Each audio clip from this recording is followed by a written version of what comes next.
I just don't have it today. Hello again, friends! And you are our friends, and welcome back to another edition of Jim Cornette's Drive Thru, a fun edition, guaranteed. I'm your host, the great Brian Last. We're going to have fun, reviews, questions, topics, and who knows what else with this man, the leader of the cult of Cornette, Mr. Jim Cornette. Why do I sound like a fucking radio soap opera now suddenly? And here he came, the spinster Cornette. The spinster. You don't have it today. The spinster. As opposed to which days do you have it? Well, sometimes on Wednesdays, sometimes Friday, Saturday. And occasionally another day with a Y in it. And why can't I could have been a spinster. Had Stace not come along, I could have lived out my days in spinsterism, and I'd be feeding cats and things now. But there's nothing the matter with spinsterism. More people ought to be spinsters these days. You know, early on, I don't know why this made me think of it, but early on in my career in showbiz, I was working in an office, and there was an older veteran executive who was there. And a very attractive young woman walked by. I may have looked her way. And the guy just goes very loudly, "Oh, you like the Spinners!" It's like, Jesus Christ. What'd you say? Yeah, my favorite song was Rubber Band Man. That's right. Like a Rubber Band Man, get me out of here. Just sling me out of here now. You like the Spinners!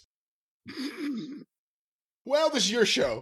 Yeah, no, it's not. See, that's the thing here. There is no responsibility on my. No, I'll tell you something. I'm trying to get in a good mood here today and go along with the frivolity and the flow of the jocularity of the program with the hilarity that ensues when we engage in all of our various tomfoolery. But for one thing, it's cold, wet weather here now. At least we're not having a real hot spring. We don't want that. Thankfully, we're not having that yet because that leads to the thunderstorms and the severe tornado weather. But it's very wet. It's soggy, and it's in the 40s outside. It's rained. It's been raining. It's going to rain again.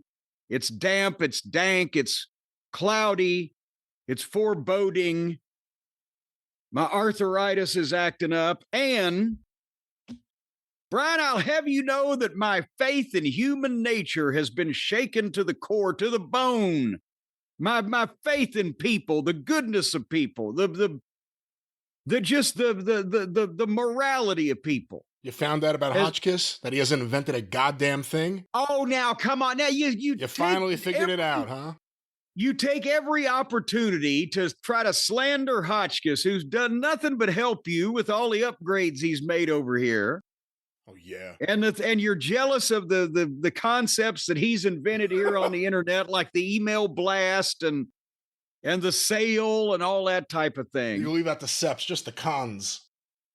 Well, but it's not even about Hotchkiss. Here's what part of this is Hotchkiss, actually, but it's not even. He wasn't a perpetrator. He was the whistleblower. Because, I'm a celebrity. This is common knowledge. I am a celebrity of some description, which is people in certain circles know who I am, right? So that qualifies you these days to be a celebrity. And I get fan mail.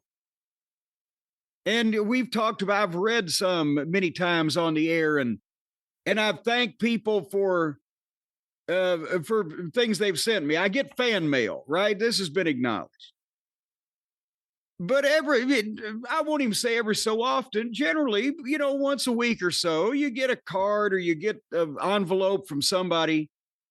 And usually it's a kid or it's a guy who says he's collecting autographs for his kid, or it's somebody that is probably an adult, but you can tell by the communication and or the request that they probably spend a lot of time. They may be the homebound, the sick and the shut-ins. Will you please sign my picture? Will you please sign my trading card? And they put in the obligatory self-addressed stamped envelope. And yes, you might say, well, you sell these things, Jim, on your website, which I do. but the autographs and such. But I try to be kind to the fans. I think back to the old days. If Christine Jarrett had caught me 40 years ago trying to charge one of the fans for an autograph, why, she would have given me the grip and then whooped me. Because you didn't do that stuff back then. That was too mercenary. The promoters were the ones that got to steal all the fans' money. But anyway, well, so every so often you get the request, will you please sign my card, self-addressed stamped envelope. Every once in a while, if it's like a 8x10 or something important to people, they do put in a gratuity, which in addition to the self-addressed stamped envelope, with things being the way they are these days, that's nice and appreciated. But I noticed a couple of screwy things here recently that made me start to suspectify some people's motives. Now, one of them was because you can tell sometimes people, they're not really making an effort. It looks like they just send this out to whoever the fuck they can get an address on and see what comes back to them. Because the letter that was typed, not handwritten, but typed, Brian, began, "Dear Mr. Cornette," at the top, right? And in the first line said, "Hi, Conan. It's so great to be writing you." What? Yes. Conan? The Conan. The dumb shit forgot his cut and paste or whatever the fuck was going on with that. So I was like, yeah, fuck you. You can't have it. I should have wrote Conan and sent it back to him, but I said, no, fuck you. But then recently I've noticed it seemed like that there was a guy with this one town in New York. I won't mention this guy's name. I'm fixed to talk about him for a minute. I won't mention his name, but Mineola, New York, I'm looking at you, motherfucker. That's on the island. Well, wherever it may be underwater by the time I get finished. I've seen this guy.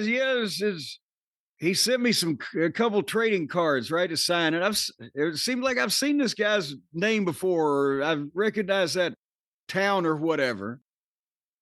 Seems like he sent me a few things, right? I've started thinking of that. Anyway, point I'm getting to is Hotchkiss saves the day because I've been going through the vault because I told you about the spring sale at JimCornette.com, a place you can trust, a fine business reputation with legitimate merchandise. But for the spring sale, we've been going through, now that, again, Hotchkiss has fixed my website up with the inventory feature where it actually works and I don't have to just cut it off when I'm eyeballing it. I've got 3 of something laying around or 6 of something laying around. I had some boxes from when I used to do Fan Fest. We're getting that. We're trying to do a little spring cleaning and give the people some opportunity to buy some merchandise I even haven't had for sale for a while or haven't put up for sale yet. Some of the vintage magazines, things like that. And because this is one-of-a-kind stuff or limited stuff, or I found some of the trading cards from the WWF and TNA, but maybe I've only got 10 of one or whatever, Hotchkiss was doing a little looking up on the interwebs as to what these things might be going for in today's environment. And this motherfucker in Mineola, New York, that's been sending me cards at like 2 at a time for a little while, in a self-addressed stamped envelope. Oh, thank you, Jim, for signing, big fan of yours. Is selling this shit on eBay for hundreds of dollars. Oh, get the fuck out of here. Now, nobody's buying it. Not for hundreds of days. You know where it says, so-and-so watching or so-and-so bids or whatever. No, you can tell people are going, fuck you, for hundreds of dollars. But he's trying it. So I just got a little envelope from him coincidentally the other day, and he's going to get a letter back from me here. If he doesn't hear this, if he's not listening to the show weekly, he's going to be surprised when he gets a letter back from me. But can you buy hundreds of dollars? And then he's going to put it on eBay, and then he's going to sell the letter on eBay. Oh, well, and then in that case, then I can fucking write him another one and we can continue to play. Well, no, that would make him rich, wouldn't it? All right, the motherfucker's going to I'm going to write the letter on flash paper. And then as soon as he reads it, I'm going to have somebody touch it off and it'll be but nevertheless, keep trying to fuck the cult of Cornette or the general public, just anybody stupid enough to pay hundreds of dollars for a trading card with my just generic autograph on it, when it will shortly be available at jimcornette.com for a fraction of that price. See there? Yeah, fuck you, Mineola. Fuck you, Mineola. No, we're going to have some cool stuff that I've found and some old publicity pictures from the WWF from 93, the first photo session I had. Some of the black and white glossies they used to send out. I've got a stack of like 50 of those that I've had for 30 years, things like that. So we're going to have that up in a few weeks, and some old magazines back from me before I was born, such as when people still counted in Roman numerals. But we're not going to be selling any trading cards for hundreds of dollars because we don't want to molest the public the way that Mineola does. Good heavens. Can you believe that? Take real. It so now. And by the way, he's also officially getting credit because now I don't care about 8 to 80, blind, crippled, or crazy, whoever writes me, some poor needy child saying, Jim, can you get me out of this locked basement I'm trapped in? Otherwise, can you sign my card? Fuck them too. I ain't signing for anybody. What did he say in the letter in the thing he just sent you? Well, it's just always a little, hey, Jim, love your show or love your podcast or whatever. You please sign my card. There's some generic. No reference to like, hey, you may have noticed my name many, many times before. No, he, apparently just thought that because really it's not a memorable name and he wasn't a memorable person until I found out he was selling shit that I was sending him for hundreds of dollars. I thought he was some poor fucking fan with a goddamn OCD and somewhere in dipshit New York. And he liked to collect autographs through the mail. See, I'm trying to be nice to people, but no more of that now. Tell your children, ladies and gentlemen, that Jim Cornette will no longer respond to their fan mail and send them autographs that they otherwise might not be able to afford, or elsewise they couldn't eat lunch at school that week. And he's not doing it anymore because of fucking Mineola. You sound like Ringo. Peace and love, peace and love. Just don't send me anything. I'll never sign it, but peace and love. No, peace and love, but fuck Mineola. But anyway, and just now, and we have another opportunity. And Levittown sucks too. Oh, that prick. I'll tell you what. He had the nerve to call the police on me. I always thought Hicksville was trash. Let's just rip all of Long Island. Well, up one side and down the other. If I knew where any of it else was, I would rip it too. But I'll take your word for where all the rest of it is. All right. But nevertheless, we have an opportunity now for people to join in on fine merchandise of the show with much less expense to them and much less shame. They go into these black market. But, I even saw a couple of the autograph things of me. Hotchkiss, again, showed me this shit. A couple of them, it was not even my autograph. There's fake Jim Cornette autographs out there? There's one that I don't know how the fuck it was signed in let's say in a fashion, in a place, in a fashion, in a whatever that I've never done in my life. Right across your face? Right across my face. I just saw that on eBay. I was like, Jim would never do that. What is that one? Wow. Yes. So, folks, again, jimcornette.com for your autographed merchandise, because then it's coming from the horse's ass himself. And or, Brian, the new show T-shirts that we got going on now, where the people can revel in their drive-through fandom and or just proclaim their corniness to the world is at Arcadian and powered by Shopify. That's right. Powered by Shopify. Powered also by Travis Heckel. Some of his great artwork is currently out there. More coming. And of course, Corny YouTube. Lots of people have been wanting different things with the corny art from the YouTube channel, the Drive Thru. Now we're going to bring it to you, powered by Shopify, available at ArcadianVanguard.com, available on the Shop app, or go to YouTube. Any of our videos, you'll see the links to the shirts right underneath, and more than shirts are to come. This is the worst bit of grammar. That is an unwieldy way to say more than shirts are to come, ladies and gentlemen. Well, yes, we may. Yes. We are looking into bikini underwear and spandex support hose. More than shirts, there will be. That's what I meant to say. There will be them there. And then people will say, lo, there they became. You know, I'm excited about all that. And again, check it out, ArcadianVanguard.com, or look for Jim Cornette's Drive Thru shirts on Shop or wherever.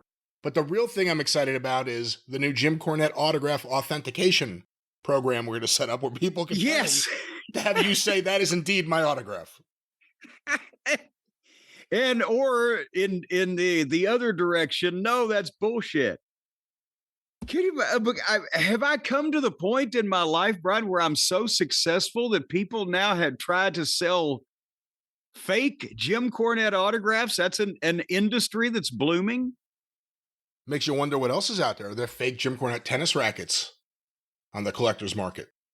Well, it depends. You'd have to have a DNA test done on some of the blood drops. I did actually sell one of my legitimate ring-used tennis rackets here at a fan fest. It's been years ago now, because I haven't done one in 5 or 6 years or whatever, where I could say that was indeed Ricky Morton's blood right there. And the guy, oh, good. Maybe he was going to clone a new Ricky Morton. I don't know. You brought up DNA. Have you seen the thing in the news that the company 23andMe, which collects DNA, or you send in samples and they tell you about your genetic traits or illnesses that you could potentially have that are in the family? See, I thought 23andMe was a fucking dating site. For a chance to date 23-year-olds? Well, it sounds like it, doesn't it? You know, barely legal or 23andMe, that kind of thing. That's what I thought that was. I think 23 is plenty legal. It's not barely legal. But it's still close enough that you could pretend. But what do you think of the news that this company is going bankrupt, or gone bankrupt? And now the attorney generals in, I believe, or attorneys general, I guess I should say, in New York and California so far have both said, delete your data. Delete it now. Because all your genetic data is part of the sale unless you delete it. So, but wait a minute. Hold on now. Brian, you got a lot of splaining to do here. I hope you're not going to do any Dave splaining to me. But what market would there be? What is the data? There's so many questions. They look up your DNA. They can basically tell if you committed any crime, but if you committed a major crime in the past and then willingly submitted your DNA sample to somebody, then fuck you. You deserve to go to jail because you're an idiot. But past... Well, am I right or wrong? Okay, well, keep going. Oh, I committed murder 27 years ago and got scot-free away with it. But boy, I want to see whether I'm the fucking second cousin of Alec Baldwin. So the point is, what other market would there be for anybody's DNA? How could it be harmful except to catch you in a crime if you had a sample of somebody's DNA? What can go wrong here, Brian, according to the experts, is what I'm saying to you. Well, I have an article here from the Wall Street Journal in the technology section. 23andMe is bankrupt. Here's what you need to know about your genetic data. That's a hell of a headline there to scare you. Now, I've never done this kind of thing. Would you ever consider it, the idea of sending in your DNA to some outside company far away, who are going to send you back information and put you in a national database, or at least their own internal database? Well, there was that one time that I sent a box of my own shit to, this guy. No, I wouldn't even know how to. No, I don't want to do this and don't know how to do this. And I'm not. It doesn't sound like that potentially was anything I've missed out on here. 23andMe filed for bankruptcy, proposing to try and sell all of its assets. For consumers who have provided genetic data to the company for testing purposes, here's what to know. What happened to 23andMe? The DNA testing company was a hit with consumers who bought its DNA testing kits, but it never managed to turn that success into a viable business model. Efforts to use DNA to develop pharmaceutical drugs ran into costly delays, and an attempt to move to subscription-based services failed to draw enough interest. The hell kind of subscription-based services would they have for? I don't. Do you get the DNA of the month club? Here's another person you may be related to. Hey, I know some girls back in Louisiana. They had a DNA of the nightclub. What has the company said about its plans? In an open letter to its customers, 23andMe said there will be no changes to how it stores, manages, and protects customer data. Here's a quote. Any buyer of 23andMe will be required to comply with applicable law with respect to the treatment of customer data, the company said.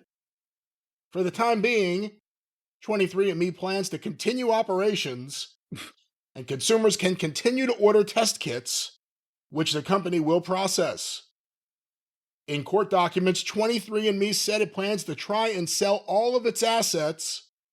It already received early interest from certain potential buyers, including former chief executive and co-founder Ann Wojcicki, or something like that. Wojcicki? What? Wojcicki. MISISSIPPI. All right, but the company says those offers are not actionable. Well, but here is the question that I again pose to you. Besides being able to finger you for a potential felony that has been committed in the past, and or find out who you're related to somehow, then otherwise, what good can somebody take your genetic data and mix one of you up, clone you, and just make one of you? Or what is it's not like it's your bank account information. Well, here's the section. What can happen to my genetic data in a bankruptcy sale? It can be sold to the highest bidder. Honey, I'm sorry. The guy down the street bid more for my sperm, so I'm afraid I'm not going to be able to spare any for you. It can be sold to the highest bidder, according to legal experts. The genetic data it accumulated for more than 15 million customers is considered one of 23andMe's core business assets. I don't know what else they would have as an asset. They've already begun using customer data to develop drugs with the pharmaceutical company GSK. Wait a minute, now hold on here, cowboy. This went from a genealogy website to we're developing drugs off of your chemical makeup? Apparently so, and a new buyer could seek to make use of it for similar development possibilities. 23andMe has said it found more than 50 drug candidates. So far, 2 have made it to the early stage human trials. Later this year, data could be released that will show whether one of them works. Oh, when you said they found 52 have made it, I'm like, Jesus Christ, they killed 48 of them?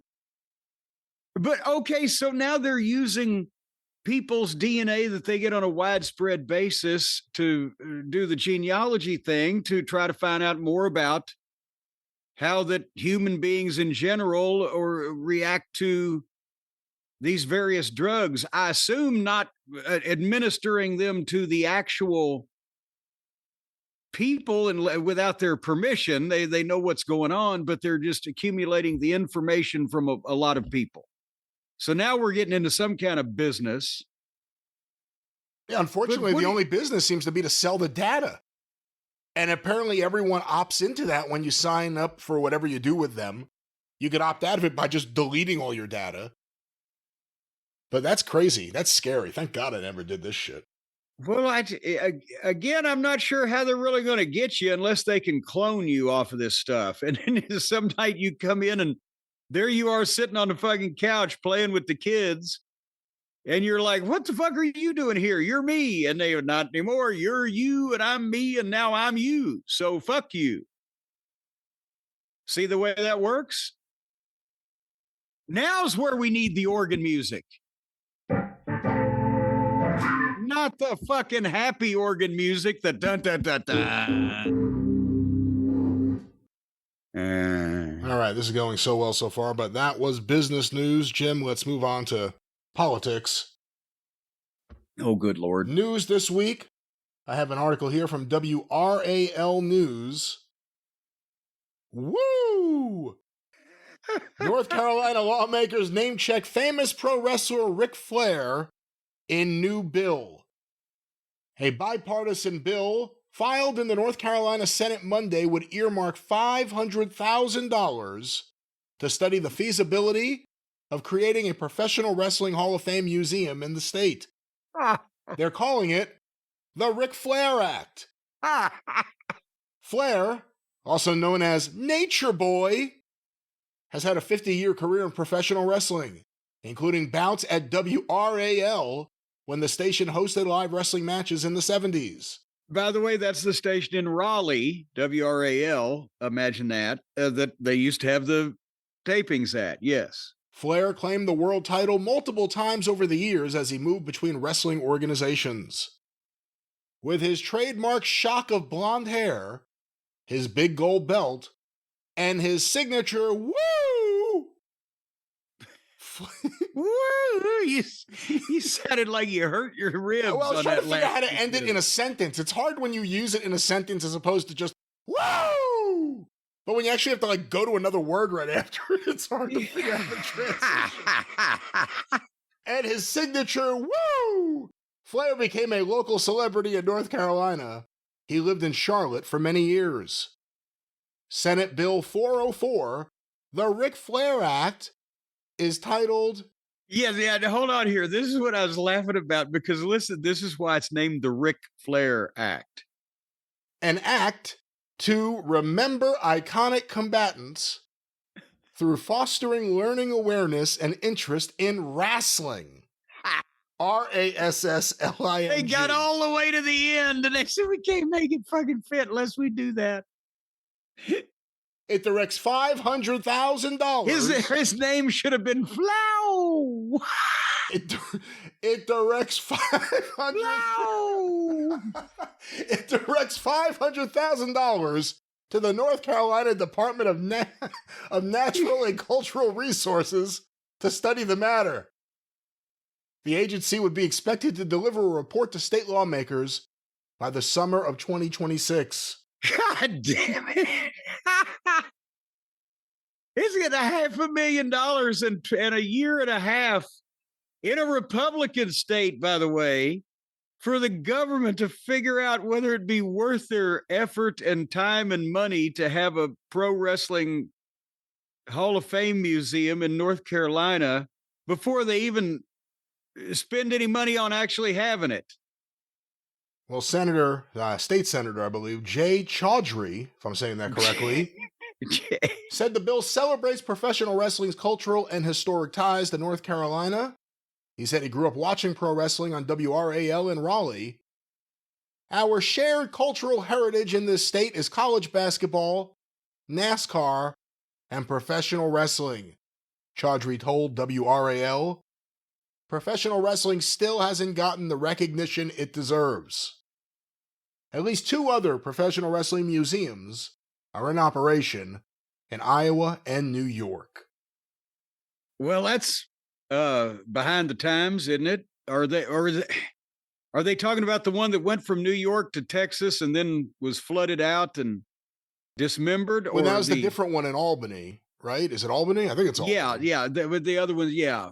The other one's still up there. But nevertheless, first of all, $500,000 in a year and a half to try to figure out whether or not this would be a good idea. If you sent one wrestling promoter, woo, sounds like a plan.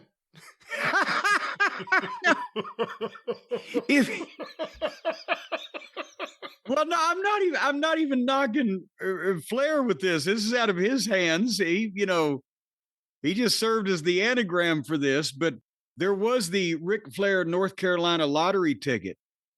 When his picture was on the North Carolina lottery tickets they were selling, this was years ago, and all the boys, the joke was, every Ric Flair lottery ticket is guaranteed to win you $5,000, but they cost $10,000 each. Yeah, this isn't the first Ric Flair Act in the news in the last few years. All right, now, come on now. My problem is you and the Egyptian. Here comes the Egyptian. God damn it, what I'm trying to say to you is, if you sent one wrestling promoter around the state in a car for about 2 weeks, he'd be able to figure out if there was a building that anybody could rent a space in a place that anybody would go to with that would be interested in an exhibit or some type of museum about pro wrestling, its history in the Carolinas. And that would be probably in conjunction with some kind of existing business, whether it be a fucking, sort of on the, for the people who know the Quaker Steak and Lube, where they're into the bike nights and they got motorcycles and motorsports cars hung upside down from the ceiling and whatever. Some sports bar, whatever, I don't know. But to have a museum devoted to all of professional wrestling, you'd really have to get, as they have, and also Charlotte's a bigger city than the other places that are involved, but you'd have to get, the local arena, I think it is in New York, is involved, and the Iowa, the somehow the town council or local civic affairs are involved because of wrestling in the heartland and the Frank Gotch legend and blah blah blah. But I don't see any place in the Carolinas where, unless it was a place you could also go and eat and drink, or it's part of another attraction, where a wrestling Hall of Fame would be a money-making proposition. Crockett didn't win. Well, they haven't said anything about it being a for-profit. That hasn't been said. Well, but goddamn, even to just not spend all the money that it would cost to run it on something like that, I don't see. And again, because it would have to be a Carolinas-centric wrestling Hall of Fame, because most of the people there, again, unless they moved from New York when they were small children, who's Bruno Sammartino? When you get back into the territories, you're going to have that where, to maybe a large segment of today's audience, or even people who didn't grow up in that part of the country, they're like, who is this? But for the people in that part of the country, if you incorporate anybody else, they're like, well, who the fuck is that? So, when Vern Gagne walked out in the Mid-South Coliseum on that first show that the Jarrett went with the AWA in 1978, people were like, what the fuck? It's like, I roll even, because he hadn't been there in 25 fucking years. So, but nevertheless, it'd be tough, because the other thing too, like you said, it'd be one thing if it was a Carolina-centric Hall of Fame, but even that, at a certain point there, with any of these states, if anyone says it's going to be a, Montana Hall of Fame, a California Hall of Fame, if it's just about local wrestling, there's a point where it ends, and then you're just talking about wrestlers who were born here, not anyone who had a career here, really. And that's the big difference. You kind of have to make it a national one, and if you're going to start one up from scratch, what are you going to display? Forget about finding a building and where, which are major problems. But they got $500,000, so hey, drinks are on the house. But what are you going to fill it up with? Well, again, that's why, because in the Carolinas, it's such a unique place. That's why the fan fests have done so well for so long. And, their territory kind of morphed into one of the national companies. It was still the Crockett brand kind of slash NWA brand slash Southern Wrestling kind of brand. Ric Flair was still there. They had a lineage to that major, territorial promotion that was stronger than anybody else's except for Vince's. And even then, now they've been out of business 23 years. So, God, no, 24 now. So there's a cutoff age at that. And then, some of those guys, including Flair, who's still recognized today, they went on to the national TV. So in the Carolinas, you can get away with something like that. And I hate to say it, people always say I take up for it. In Memphis, not even in the other towns. Nashville, I think the ship has sailed. Louisville, maybe a curiosity, a blurb in the paper every so often. Memphis still remembers its wrestling history. And as we've seen now, it's getting, shorter. Dallas, the Von Erichs still mean a bit, but it's not hysteria like it used to be. So you're right. There's one audience that's kind of aging out from having large numbers. And then it becomes a national thing where there's no particular local attraction. That's the problem with having a Wrestling Hall of Fame museum, who's in it, where it goes, whether it's for profit or not, just like some of the wrestling promotions, whether it's for profit or not. If there was a Carolinas one, think of how many people in what would need to be kind of the first class wouldn't be there because they were dead. No Ole Anderson, no Gene Anderson, no Johnny Weaver, no George Becker, no Assassins. That's just no Sweet Hansen, no Yes. Rip Hawk, no Johnny Valentine. Flair's there, no Blackjack Mulligan. Ken Patera's there. There's a man with a bucket following him. There's a man with a bucket over there telling me it's time to beware. But yeah, and that's the thing is that but if you said Weaver and Becker maybe 20 years ago to almost anybody except people in the Carolinas, they'd have been, what? And now that point has been reached, but all but the most dedicated of the wrestling fans in the Carolinas. Weaver and Becker. You got Steamboat, you got Flair, you got Greg Valentine. No Wahoo. I mean, there's a cutoff. There's like a firm cutoff, and that's the thing. It's hard to do a state-by-state one. So everything's going to be a national one where you'll have going in this year, the Andersons, Bill Ward, and, Earl Hebner, the Hebners, and some guy from NXT you've never heard of. And we're going to celebrate the women with one of those noted women wrestlers from the Carolinas. That's what it'll become.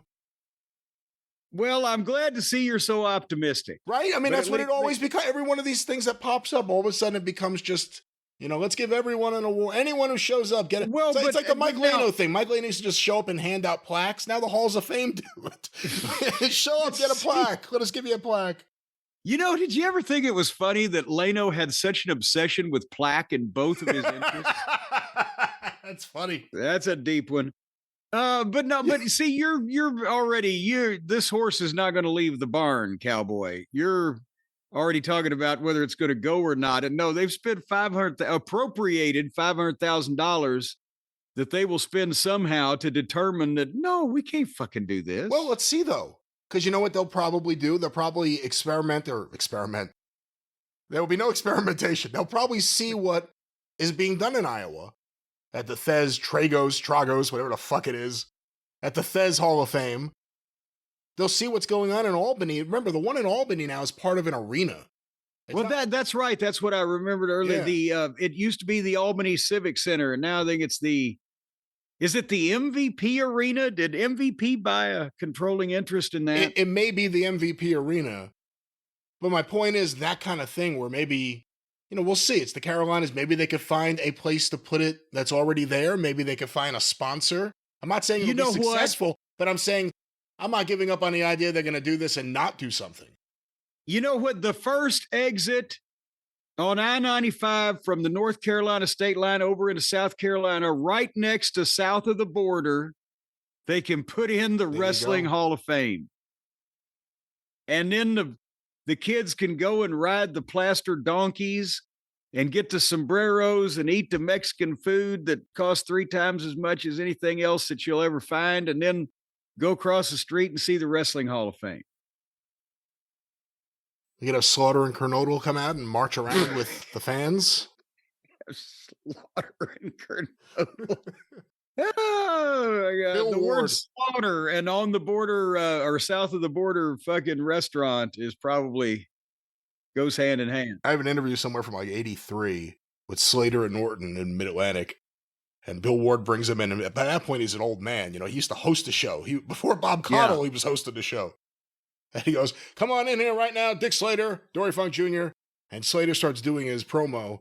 And then at the very end, Orton, who's been standing in the back with his sunglasses on, his cowboy hat on, just his arms crossed, he goes, "Bill Ward, do I look asleep?" "No, sir." "Don't call me Dory Funk Jr."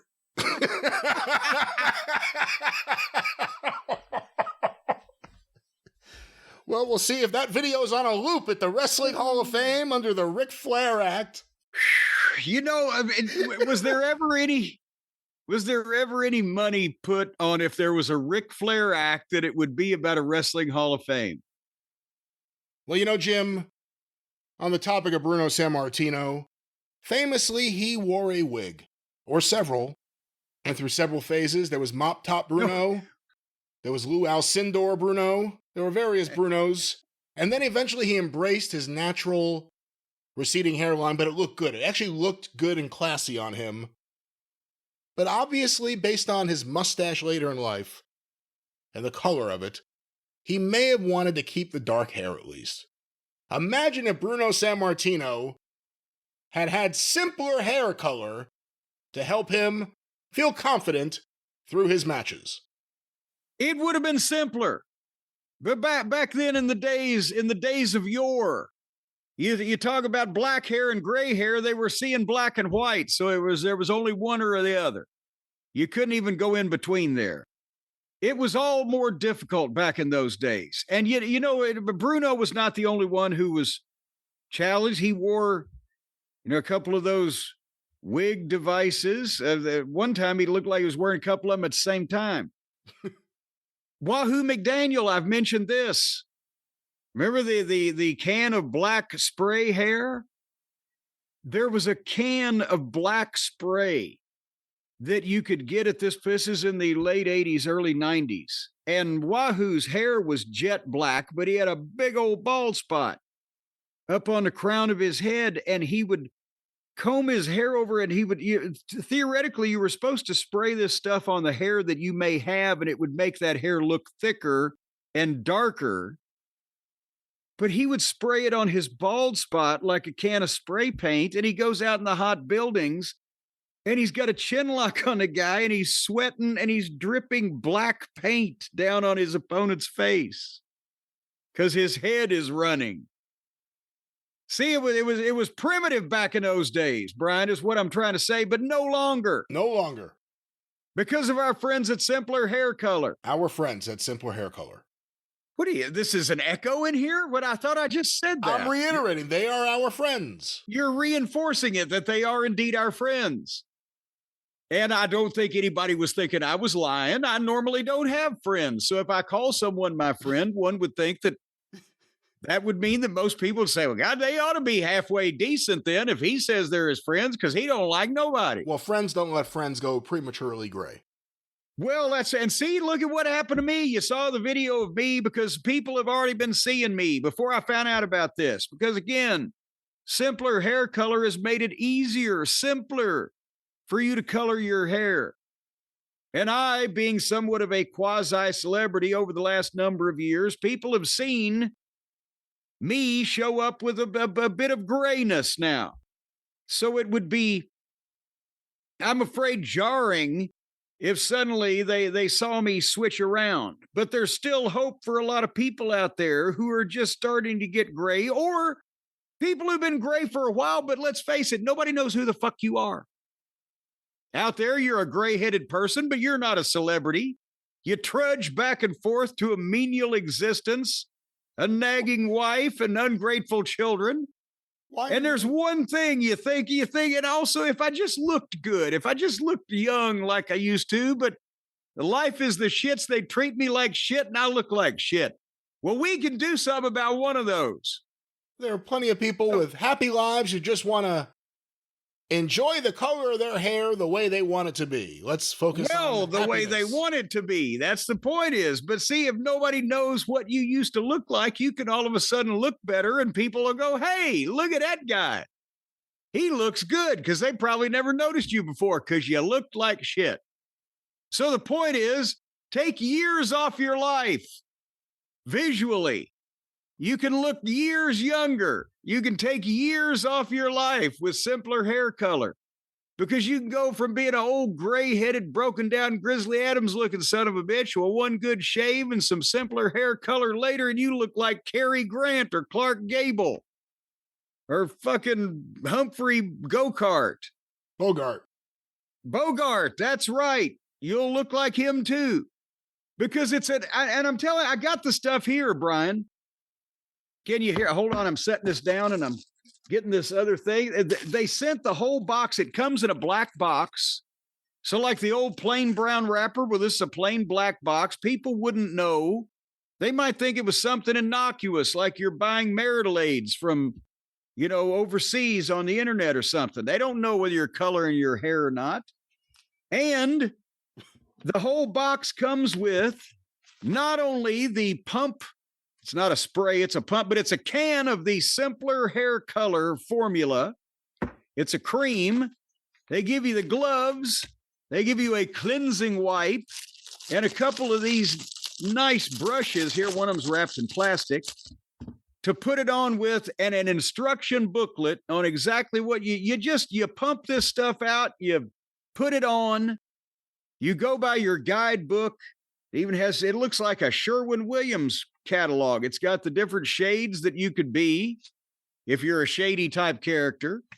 And then you just put it on and wait, and then you take it off. And, well, you don't take it off because it's on there. But you know what I'm saying. And that's it. It's not like when you go to the store and you buy this slop where it's like turning a bucket of paint over your head and you got to repaint the entire bathroom just to change your hair color. What I'm thinking about doing, honestly, is the folks at simplerhaircolor.com have made it so easy. I'm going to start with my chest hair. And I'm going to see if anybody notices. And hear me out. No. Hear me out. I will not. Then I'm going to grow a beard. No. And I'm going to color the beard so it's not gray, it's brown. No, when they look at me and they say, well, his chest hair is brown and his beard is brown. Who's they? And his head's gray, but they're going to think that I'm coloring my head gray on purpose. Again, the public, that is. Again, first of all, I don't know where you're going to be walking around the public and moving your chest hair, but no, this is not going to happen. Second of all, when it gets long in the wintertime, because I want to be warmer, it sticks out through the fucking buttons in my shirt. Simpler. This whole process is simpler. Hair. Yes. Let's focus on that word, hair, as in the top of your head. What do you think I got on my chest? Scales? Let's talk about coloring the hair on top of your head in the simpler way with simpler hair color. Well, right now, folks, you can say goodbye to grays the easy way. That doesn't hardly rhyme. It should be say goodbye to gray the easy way. But it says say goodbye to gray the easy way. But nevertheless, you can say finay to gray the easy way.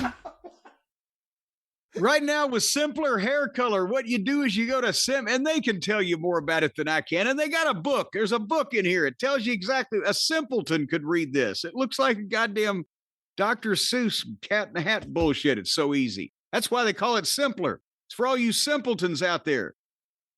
Go to simplerhaircolor.com/JCE and use the code JCE for 10% off of your order.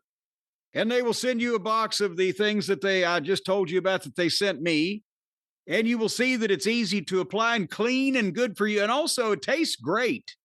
No. This cream that you put through you. Well, if you lick your fingers when you're trying to touch up your head, don't. It's at least it's not offensive or anything. No, it's offensive to say things that aren't right, and of course these are not to be ingested. They are to color your hair. Well, quit licking your fingers then.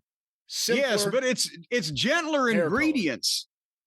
And I'll have you know that here's what they don't give you in this can of simpler hair color. There's no ammonia, parabens, PPD, gluten. It's gluten-free. So that means that, folks, if you're on one of these gluten-free diets, you can go to town on guzzling some of this stuff. There is no cruelty involved. That no means one can drink that. Let's not. No. It's gluten-free. Well, but I guess you won't absorb any gluten from this formula. I assume if you're gluten-free, it's sort of like you can taste it, but you just can't swallow it. Let's not evaluate it. Let's just mention it. Don't swallow any of this, folks. And also, it's cruelty-free. That means even if you still look like shit after you use this product because you're just an ugly person, they will not tell you that. That has nothing to do with cruelty-free, but let's not be cruel to the listeners. Well, some people are put off by comments like that. There's no animal testing. They are not. So because there was a story that one of these other competing companies was going through neighborhoods, changing the color of people's dogs and cats. Again, I can't speak to with simpler hair color. I can't speak on whatever you see on your news, but once again, let's take it all right back home, Jim. Right back home. For the listeners out there, Mr. and Mrs. America, who want to look younger or want their hair to look the way they want it to look, simpler hair color is there for them. How can the listeners get it?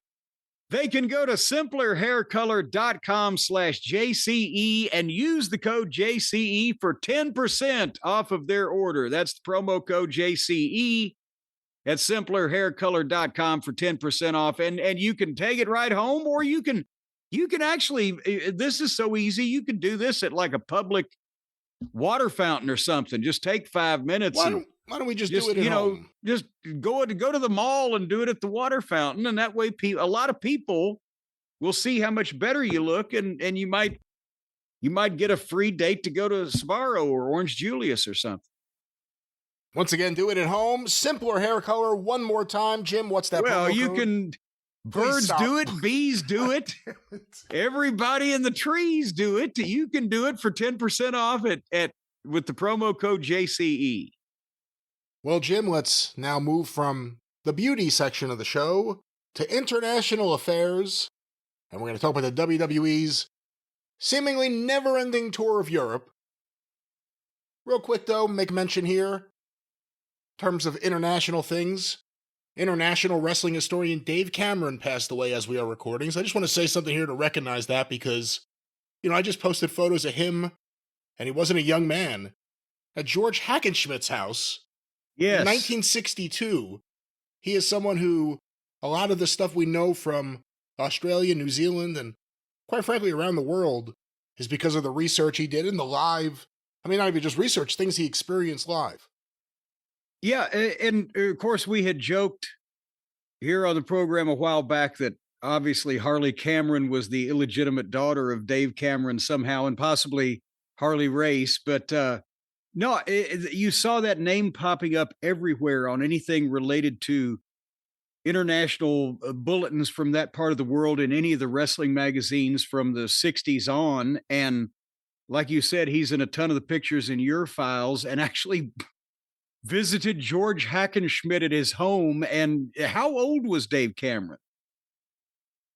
Do you have that information in front of you? You know what? I could see what Steve Ogilvy posted, but I don't know off the top. Well, he had to be, as you said, he wasn't like a toddler in the early 60s. So, he had been doing this and studying the business and, involved in trying to report on the business for a long time in all of his adult life. I'm not seeing an age anywhere. Maybe they don't have numbers that high. Maybe it was... A Cowboy Bob Ellis, I heard, just turned like 96, right? That's crazy. You never even hear anything what he about looked him. like in the 70s also. And he hadn't been, has anybody seen a picture of what he looks like in the last 40 years? Not really. Maybe there's a reason for that too.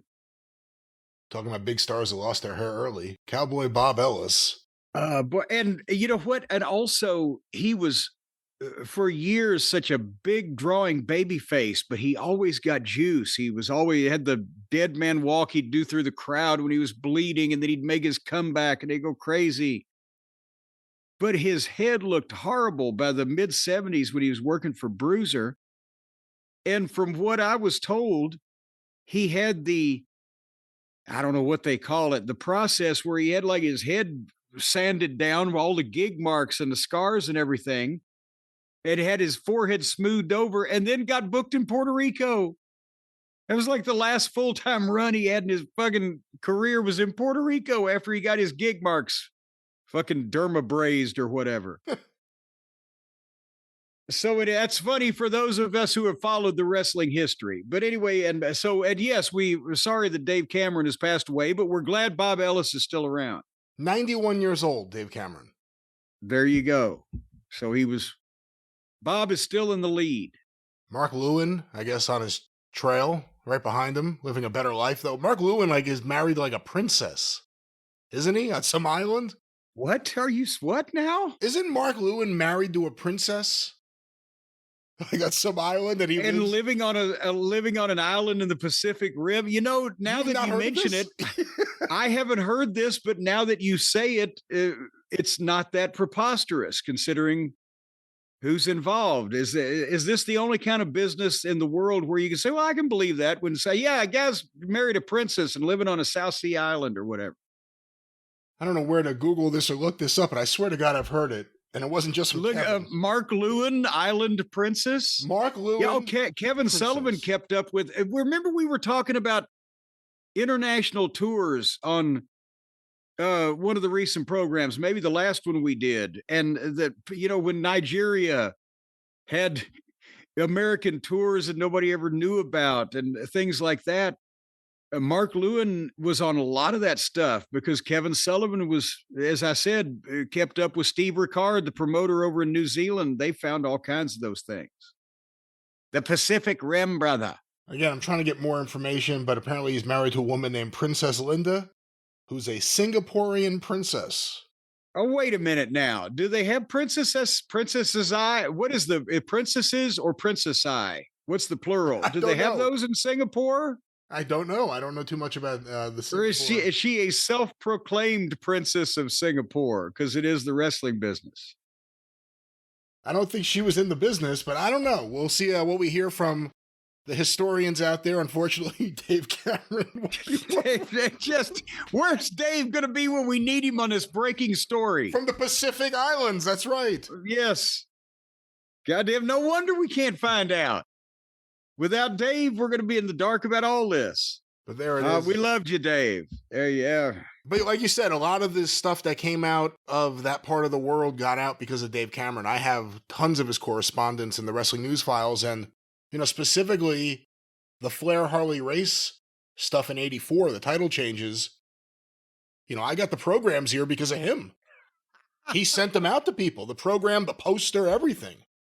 So he was on that stuff and treated it very seriously. Yeah, and nobody in this country may have known or might not have found out at least very as quickly, if not for Dave the Stooge Cameron. No, you see, now you can't end this is like one of our spots. You can't start going off the rails. At the end, the guy just... He was a great guy. We loved him. But yeah, he stooged off Flair and race him. Harley never got a hold of him. No, he was a wonderful guy and upholding the honor of the industry. Well, Jim, let's move across the Atlas and let's go to Europe, where the WWE, as we said before, their endless tour of Europe. And this time they had SmackDown, and I know you watched it, and I'm sure I did. I just don't remember. Where were they, and what was it? For going to Europe, when I was a teenager, one of my very early girlfriends used that as a synonym for throwing up. Oh, I got so sick and I went to Europe because of the noise. Yeah. And I'm not trying to insult our European fans. It just tickled me at the moment. But they were in Bologna, Italy. Bologna, Italy. And this time it was a big crowd, but it was a come down on Monday when they just got back in the primary English speaking world, because over in Scotland, they've had a show or two.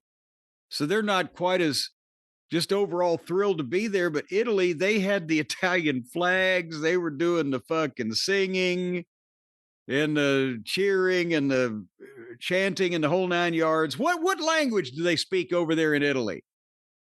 Italian. Oh, that's convenient. No, I asked you that the other day about Belgium. I said, what do they speak there? Belgiumish? And then people got mad. They're like, well, the United States isn't the only country in the world, you know. But at least I know how to speak their language mostly. Anyway, the point is, Brian. What is that point? They're still over there. They're not coming back. Over there, say a prayer to beware, because the Yanks are coming.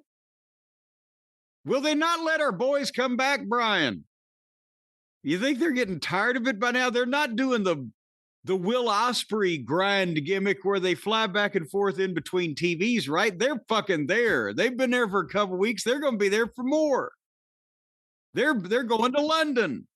Yeah, they had something on the screen that like had the upcoming schedule, and it was like, we're going to be here on Monday, and then we're going to be here Tuesday, and here Thursday. It was like all these different days, and one of them was a taping. So the rest were all just house shows, very, very lucrative house shows. But they don't work that schedule here.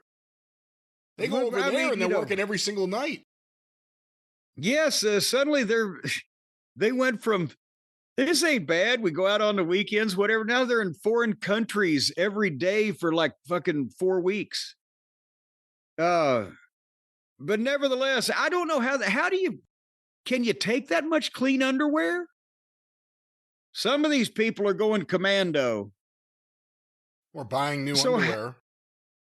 Well, you can't. No, the sizes are different over in the other countries, in the foreign lands. You don't know what you're getting. See, there might not be room for the boys. You'd sterilize yourself or something.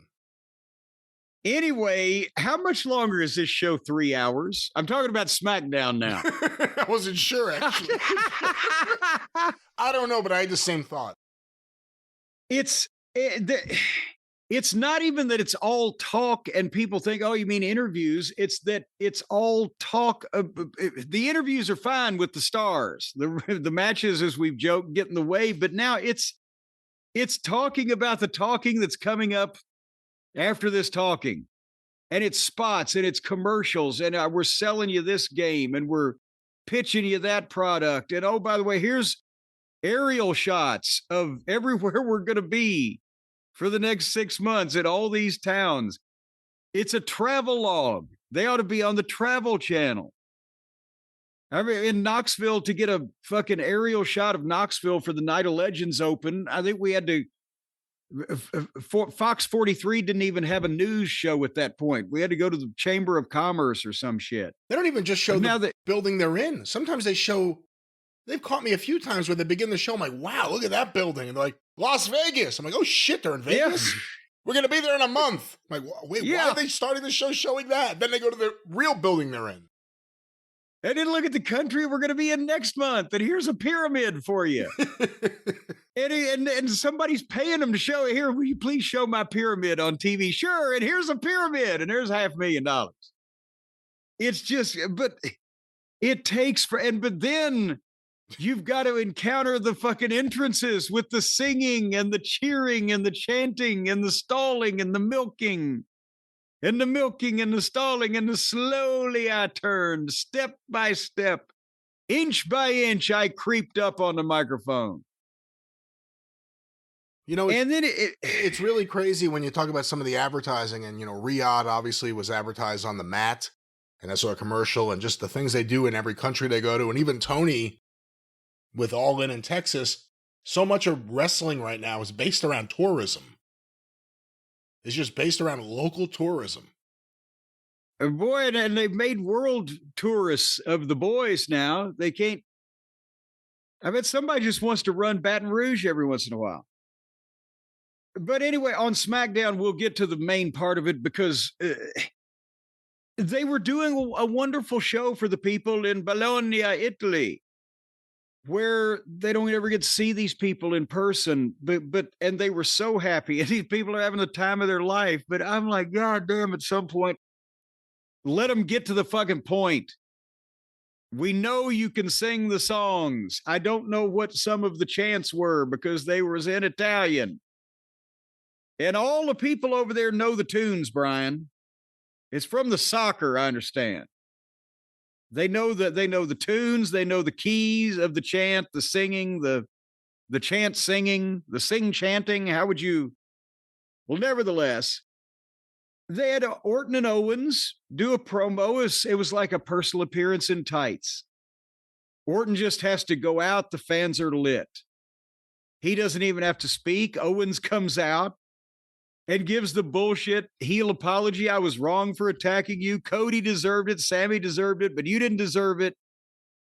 So we should forgive each other and go for the tag team title at WrestleMania. So that Orton could say, well, I should kick your ass.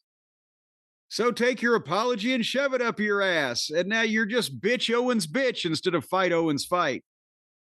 And he does a promo at Owens and then the end. And people loved it. And then they had a tag team match with Priest and Jimmy Uso against Nakamura and Drew McIntyre. And Drew, again, is, I think, top 5 in the business right now. I just love everything he does. I didn't love this, but he was in it. And I love him.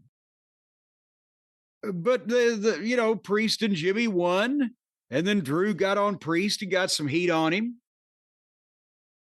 People loved it. It's the standard stuff. The point I'm making is that they didn't have to do anything earth-shaking for this crowd, and they're getting paid a fee for the television, and it's done well enough that they can just fill the time up, and they're hot enough that the viewers aren't going to riot. So this is just a basic old show, right? Not enough spikes. Too many excited fans. You got to tone that down. You got to tell them that long-term booking. Braun Strongman and Jacob Fatu, we saw that again. And they DQ'd him. There's tension now and there's problems between Solo and Jacob. And I love that story. We'll see something there. And Tommy Tonga, poor thing, is caught in the middle. But Braun is not very good. And yeah. But we had Piper and Zelina. We had Liv. Did you watch it? I know you don't remember that the show actually aired, but Liv Morgan versus Jade Cargill. Oh, I did watch this because I'm a big fan of Liv Morgan, and I'm intrigued by Jade to this day. Well, I was intrigued as you were. Were you intrigued as to see, okay, what's she looking like these days? Has there been a noticeable improvement? And I don't know whether I can still tell because they set it up step by step, inch by inch. She can be led. She can be hidden. They set it up where she did basic stuff. Liv gravitated around Jade's orbit. And it wasn't until the end she made a simple comeback and did 2 nip-ups. I think the nip-up is her go-to thing. Like Jacob Fatu, I'll just headbutt somebody if I don't have anything else to do. But she kind of got sidetracked. It appeared for a second and or lost. But then Liv was selling and Naomi appeared and distracted Jade so that Liv could go for her finish, but Jade caught her and gave her a backbreaker, and then Naomi hit Jade with the belt. which of course the referee didn't see, and Liv hit her finish 1, 2, 3. And then they beat her up some more. That's the first time Jade's been pinned in WWE. Well, yes, and that's the thing is, I couldn't tell whether she's better or whether she's rusty or what. They did a good job of hiding it. But at the same time, I still don't know, because she still doesn't seem like she's comfortable in between doing the things that they have worked out when they worked out their floor routine. So we'll see. I've become a really big Liv Morgan fan. She does all the little things I like for a wrestler to do. And I know she's smaller, so sometimes you completely wait a minute. her. Now we could, as a wrestler, will you stop it, Mr. Pervert? We could clip that. She does all the little things I like. Well, no, she's grown on me too. Yeah, she's really attached herself to me. She's really good. There was a thing the other day. Was it Raw? Where she was in the middle of a beat. Yeah, it was Raw. She was in the middle of a beatdown, and the music starts playing. Usually the heels nowadays stop what they're doing. They'll wait for the person to come and enter. She looked up for a second, and then she kept throwing her punches. Went right back to get more punches in.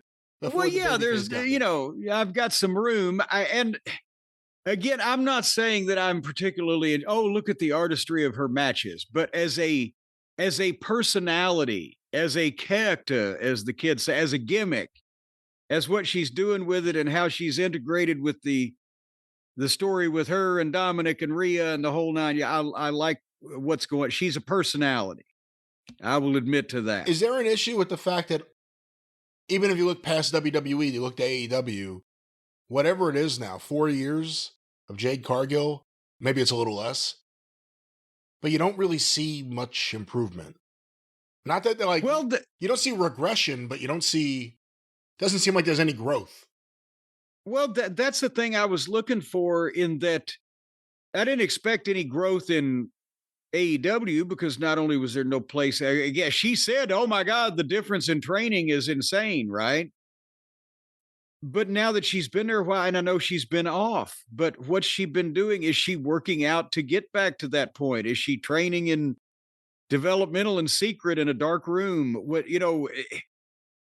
Let's start seeming more natural in your environment than what you seem to feel like or seem like. But nevertheless, moving on, are the Street Profits again baby faces? Didn't they just switch heel?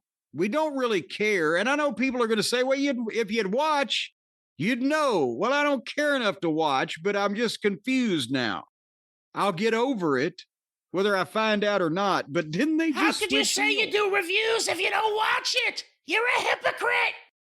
Because I'm not saying I'm doing a review of the Street Profits against the Lucha Heels. And Purely Deadly came out there too and did stuff. And they wonder why the tag team division is bleh. But the Street Profits are the new tag team champions, and according to the fans, you deserve it. But then finally we got to, okay, this is a 3-hour show, folks. That's what I'm saying. We got to the meat of the matter, the part that people were waiting for, because we wanted to find out what was going on with Roman Reigns and CM Punk and our friend Seth Franklin Rollins. And the tease was, at first they go to the back, the parking lot or the dock or whatever, and a black limousine pulls up, and it's like a black soccer van limousine, I guess they've got over there, that the door doesn't open like a SUV, that it's a slide open like the side of a van, right? You know what I'm talking about, Brian. Yeah. So when the door slides open, you see a couple of hands reach out and grab the frame to pull themselves out, and suddenly out emerges Paul Heyman in a black suit. So it looked like a minivan giving birth to a bowling ball. And he struggled out of the thing and then straightened himself as best he could. And he's walking in. That's the tease for the main event. Did you see that scene? Am I lying with what I'm saying to you? That scene. I saw the scene, yes. It was one of Heyman's greatest roles. Yes. Playing the bowling ball. Bowling ball. And he cleaned the placenta off himself from his mother minivan. So they go to the segment here. There comes Roman and Paul out to the ring, and there's the OTC chants and some Italian chants and more OTC. And, and Roman, he's starting out as a benevolent tribal chief. He said, your OTC loves you. So I'm going to tell you what's on my mind. And his promo is he believes he's in the right. At the Royal Rumble, CM Punk screwed me. So last week I screwed CM Punk.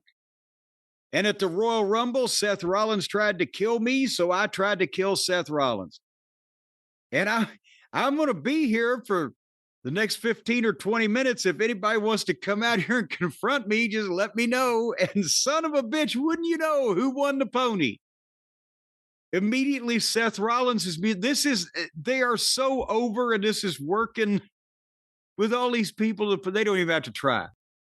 Here's what I did, and here's why I did it. And if anybody has a problem with me, come on out here. Okay, here we go. And Seth comes out, and there's the whole building is singing at the top of their lungs. Whoa!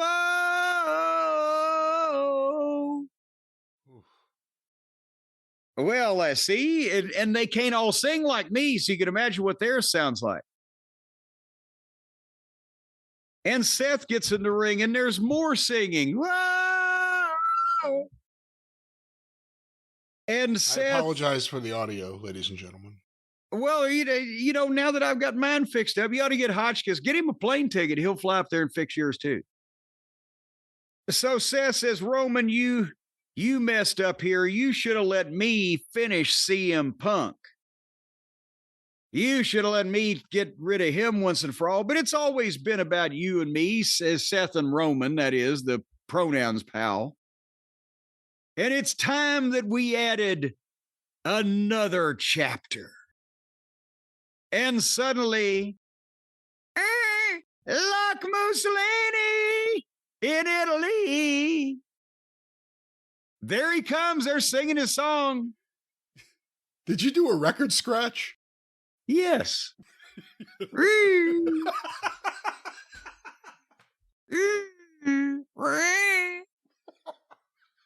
And here comes Punk, and now they're chanting CM Punk, CM Punk. I wish they'd have got Howie the mailroom guy on TV back in the day so we could see if we get a Howie the mailroom guy, Howie the mailroom guy. But no, he's over and he gets in the ring. And he tells both of them, neither one of you have ever beaten me by yourself without the other one helping you. And I didn't screw Roman Reigns. I didn't screw you, but he reminds everybody that Paul Heyman owes him a favor. And then he says, but Paul, I want to thank you for delivering the tribal chief on a silver platter. And right as Roman looks around at Paul like, you did what? Punk jumps off the turnbuckles and nails Roman with the microphone from behind. He gets on him. And then Seth is confused for a second, like, blah, blah, blah, blah, and then he jumps on Punk. And he gets on Punk. And then Roman says, wait a god dang darn minute. And he grabs somebody, and then my DVR froze. But I understand from reading about it that for the next 15 seconds or so, they all just got in an altercation with each other. And that's obviously headed toward WrestleMania. But that was 3 hours of SmackDown. I mean, at least AEW is impaling people for us and giving us fucking little Easter eggs of find the production error and see where the fake wall is, shit like that. But SmackDown's just giving us a travel log on Fucking, where's next? Tucumcari, New Mexico? You know, it's interesting too with the Rollins, Punk, Roman stuff. All three guys have legitimate stories with the other ones. Rollins and Roman, of course, goes way back, but they all came in to help Punk. So that ties into it. Doing it as a three-way, is that to you better than over time doing each one of the three independently? Well, they're going to, or they should, do each of those anyway.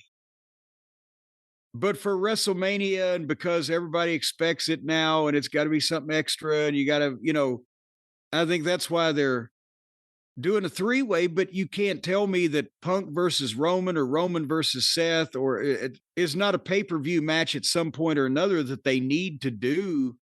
Well, they don't need to do anything, but boy, howdy, in any other era, if you had a match that attractive, you would do everything you could to do it. So I think they got to do them eventually, but WrestleMania is upon us, so they're dropping the cow, as Dan Aykroyd would say. All right, well, on the topic of, that was SmackDown, by the way, but... Yeah, it was. On the topic of Dan Aykroyd, I'm trying to think of something that would tie into fucking Dan Aykroyd. Of course, he was the child of the Miss Daisy character in Driving Miss Daisy.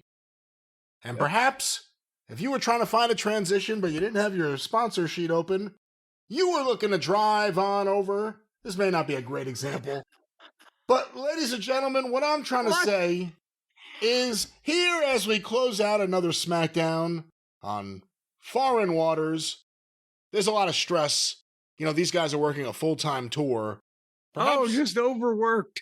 Perhaps you want to come home after this tour and sit down with your family, or maybe by yourself. Maybe leave the kids away from this. Have a nice glass of wine. Jim, help me out because this is my show. For God's sake.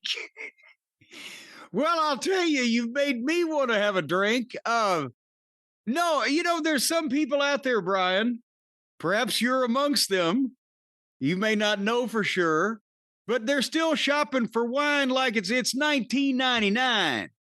Back in the old days when you had to go to the liquor store and you had to deal with all of the bums and the winos that permeated that atmosphere. You had to walk into an uncertain neighborhood, sometimes after dark, to come out with your bottle of rosé.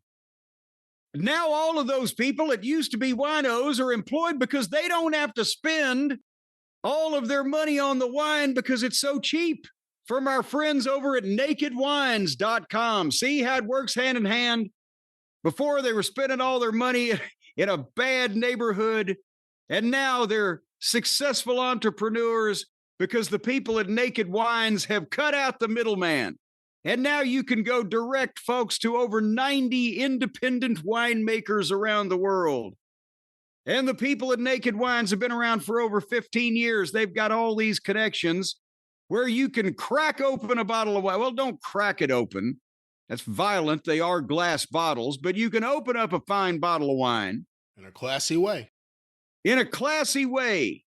With your teeth, the way God intended it. Just like Granny Cornette used to do it.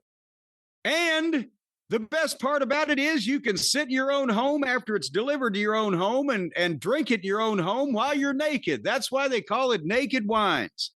Because before, back in the old days, when you would go into the liquor store and you wouldn't have any clothes on, you wouldn't even hardly get to the checkout counter with your bottle of wine or three before somebody was harassing you, saying, hey, put that thing away. And even when you put the wine back, they would say, hey, put that thing away. No. It would happen every time you went in to buy a bottle of wine if you wanted the Naked Wines. Again, let's not talk about whatever was happening over there in Louisville, Kentucky. Back in the day, let's talk about Mr. and Mrs. America wanting a nice glass of wine, an amazing glass of wine. And you can get it from Naked Wines. Nudity need not be applied. Just be ready to enjoy fine wine from fine people and delivery people with their clothes on. Tell them more, Jim, in that vein. Well, you've taken all the fun out of it if everybody's got their clothes on. But let's say, folks, for example, you and your significant other, you got split tastes. You like the white wine, she likes the red wine, vice versa. You can split a box. That way everybody's half and half. So you can, with your wife, you can have half and half, or you get a whole box to go around the world. And you can cancel or pause at any time. So if you're not going to be, let's say you're going to be out of town until the heat's off on something, probation violation, whatever goes on, you don't want your wine sitting on the porch. You can pause it. And then whenever they catch you and extradite you and you're back in town, boom, they'll deliver it again.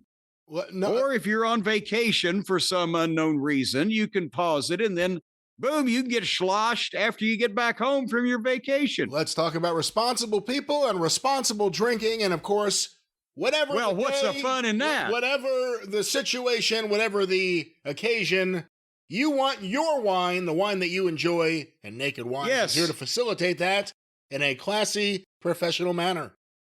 That's exactly right. So now is the time to join the Naked Wines community. It's down there in Florida, so the weather's usually good, and people don't have to wear clothes. It's clothing optional.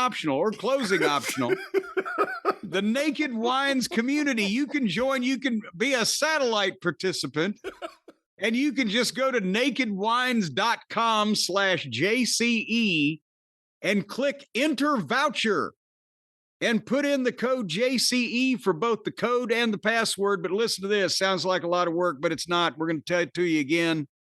But you're going to get 6 bottles of wine for $39.99 and free shipping. $39.99. The shipping's included. The whole, that's 6 bottles. That's under $7 a piece. For heaven's sake, you can't even get some Boone's Farm for that price anymore. What with the inflationary cost of cheap hooch these days. nakedwines.com/JCE. Click Enter Voucher and put JCE in for the code and the password.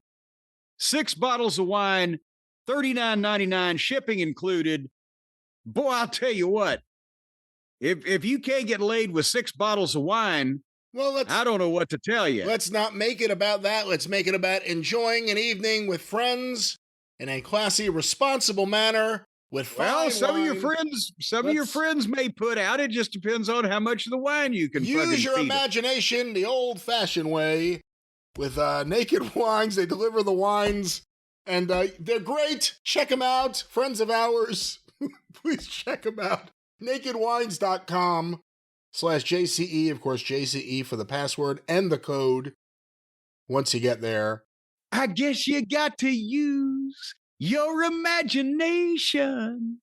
I understand pretty soon they have the Dixie at the Hotel package coming up. We'll have more about that in the... Does that include a 7-foot giant to sit on your lap? Well, more about that once again, nakedwines.com/JCE. Jim, as we move on, before we get to Raw, let's have a little break in the action. Let me grab this back here. I have a book in my hand.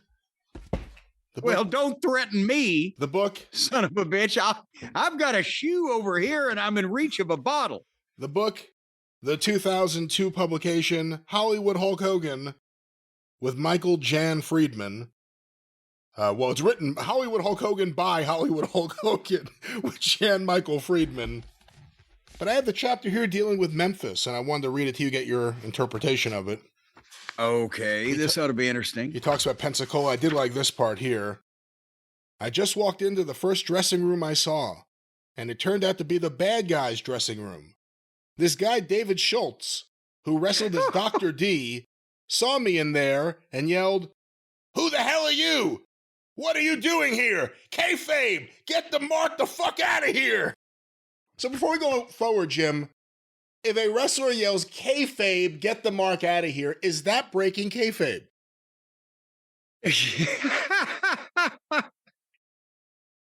Well, first of all, like many of the Hogan stories, there is some grain of truth in this, much like there's a grain of sand on the beach. Obviously, if Hogan had made it that far, and we know that Hogan trained first in Florida and worked under a mask. What was the name that when he first got in the ring in Florida? Super Destroyer, would not like the famous ones. but just he was underneath. And then, the two territories he worked at first were the Memphis territory and the Mobile or Pensacola territory for the Fullers. And at that point, he was smart enough to the business to know that the babyface shouldn't go in the heel locker room.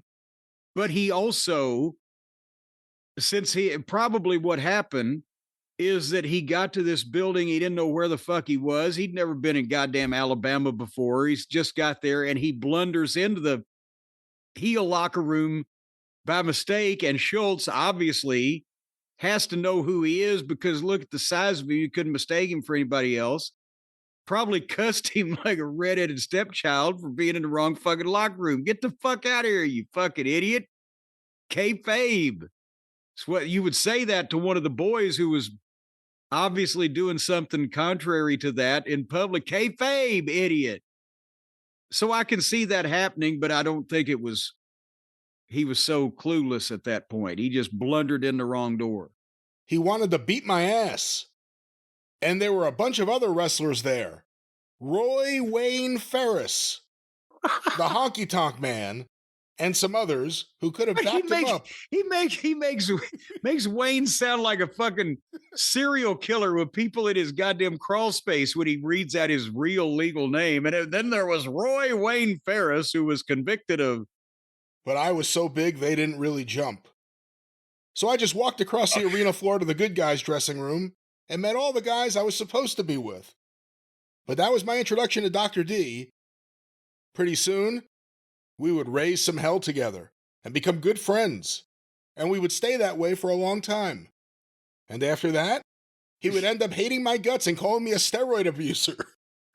But at the time, all I knew about him was that he had given me a hard time for walking in to the wrong dressing room. But let's get to the Memphis part here. This is page 43 of the Hulk Hogan autobiography. I wasn't exclusive to Louis Tillett, so I wrestled for a couple of other outfits in between runs in the Pensacola, Alabama territory. One of them was the partnership of Jerry Lawler and Jerry Jarrett, which operated out of Memphis, Tennessee. Jerry Lawler was like a god in Memphis. At times, he was as popular as Elvis. He even ran for mayor as a joke. He didn't lift a finger to promote It wasn't a fucking joke. He didn't lift a finger to promote his campaign, and he came in third in a 15-candidate race. Oh, he gave quite a few people a finger trying to win. It was in Tennessee that I became known as Terry the Hulk Boulder and won my first heavyweight championship belt. I wasn't Hulk Hogan quite yet, but I was getting there. It was also in Tennessee that I started using a boot to the face and a leg drop as a finish.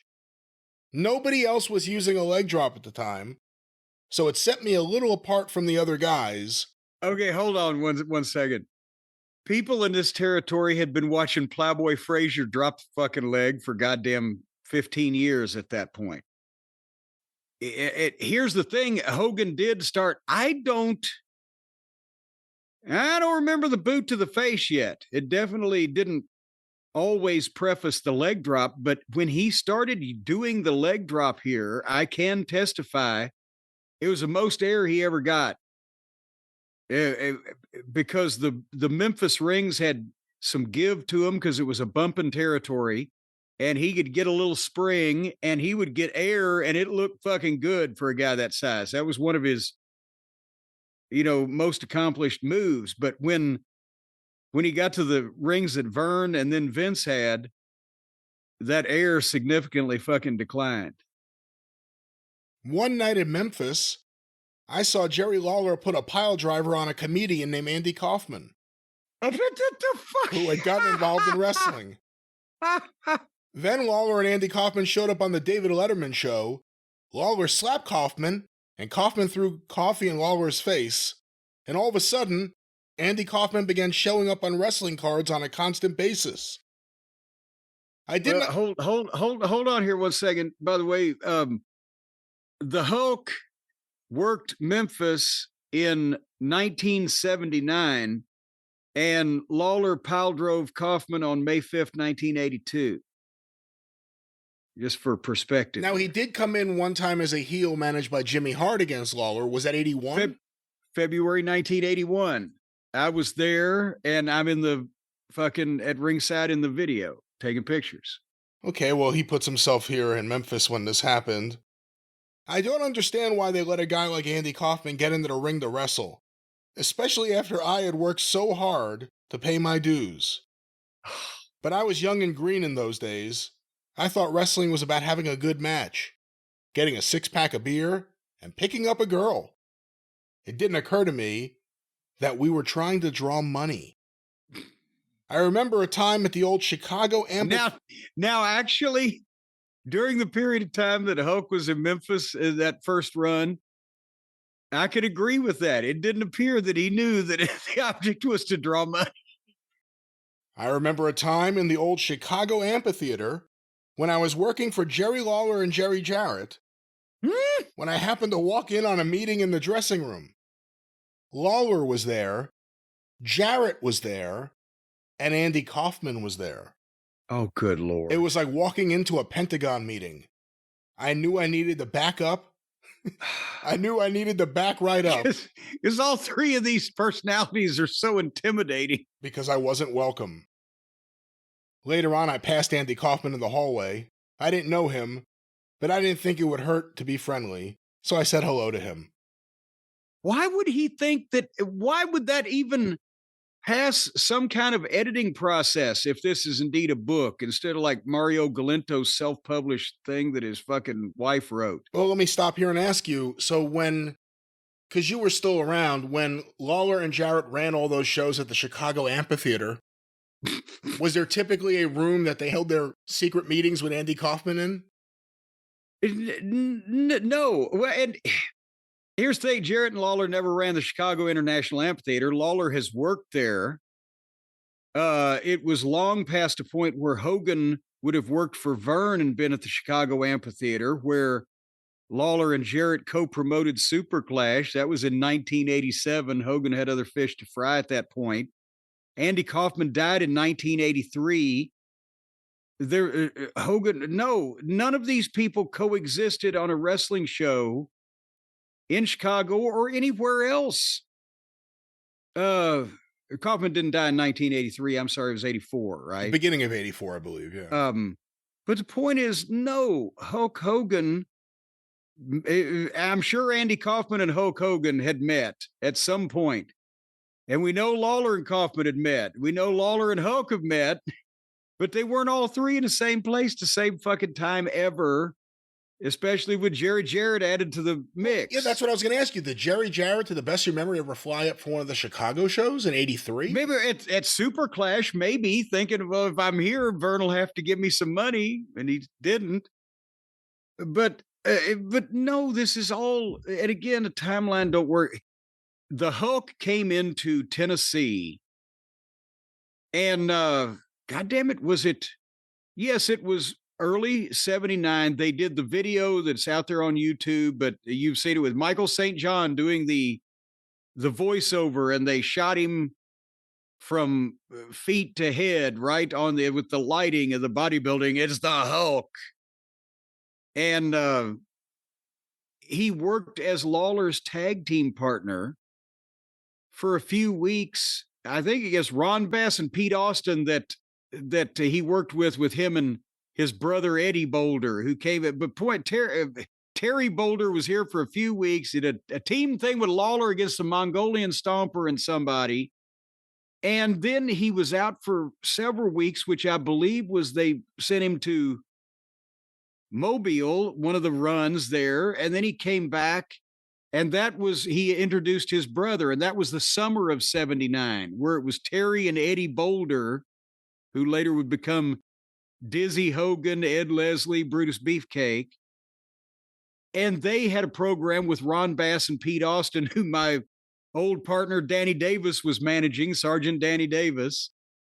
And they tried to push Hulk because of his look and his size, and putting him in a main event as tag team partners with Lawler for a couple weeks against the Stomper, etc. That was fine.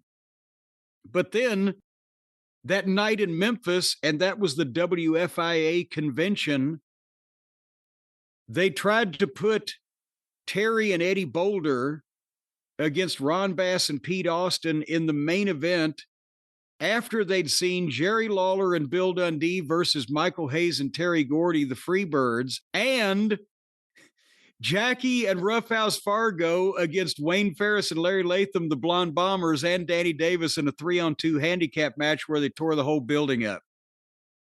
And that was what the people, there was like 8,000 or 9,000 people or whatever. That was what they came to see. And then here goes the main event with the Hogan brothers out there, and it was crickets. They were so green. The people were used to action and matches and people that talk and what the fuck, blah, blah, blah. It's all this wild shit. And then these green muscle guys, it didn't translate. And they had a stinky run for maybe another 3 months or whatever. And poof, they were gone. And Hogan couldn't talk yet either. He was struggling because there again on YouTube. I was in the TV studio when one of those interviews that's on YouTube was cut, and he was saying daddy, but he was like, and I'm going to tell you this, daddy, and brother. And he was trying, he knew what he wanted to do, but it wasn't coming out yet because his first year in the business. They did not get over because of the competition on the roster from all these other guys that knew exactly what the fans wanted to see. And they were just green and they couldn't fucking talk. Let me finish his thoughts on Andy Kaufman. Of course, he passed him in the hallway. His eyes opened real wide, and he looked at me like he was scared to death. Like he thought I was going to kill him on the spot. He was out of his element, I guess. And he didn't know what to expect. That was actually Andy Kaufman's normal facial expression. I never really liked his act. That poo-poo pee-pee stuff he dialed up, the weird alien mouse voice, it was out there. It never did anything for me. Is Hogan the only person in the world that didn't love Andy fucking Kaufman? If you ask me, it was just boring. Oh, good Lord. That poo-poo pee-pee stuff he did. The alien pee-pee. mouse voice. I mean, he played Mighty Mouse. That was one of his skits. So you can tell that apparently Hogan has spent a lot of time boning up on pop culture. He ought to listen to this show. See, we had the George M. Cohan reference earlier, but now we're going to do the 7 Little Foys in a minute. Well, that's, again, from the Hulk Hogan book. Oh, the poo-poo pee-pee. Some of the chapters here, A Rock and a Hard Place, The Giant, Kayfabe, Steroids, Money, Music, Money, and Matsuda. So obviously there's maybe more to mine here in the future. The Deodorant King. When I was wrestling in New York, I met a guy named Mike Sharp, who was a second-generation wrestler and the biggest hygiene freak I had ever met. Mike Sharp was usually a preliminary wrestler, so he would often be in the first match of the evening. But there were times where he would get locked in the building after everyone went home because he was still in the shower washing off. Okay, I hate to say it, but this is a spot where Hulk Hogan is not telling a lie. Usually, Mike Sharp. Well, go ahead. Usually, a guy would put a right guard deodorant stick under his armpit and go 1, 2, 3, 4, 5, done. Mike Sharp would carry on a 20-minute conversation and swab his arm with the stick the whole time. He would use up the whole damn stick. And then he would start on the other armpit. In fact, if you looked in his bag, he had 30 or 40 deodorant sticks sitting in there. Then, after he was all done using the sticks, he would go back and take another shower. And he would do the same thing over and over again until they kicked him out of the building. It went on every night. The guy was a total wacko for hygiene.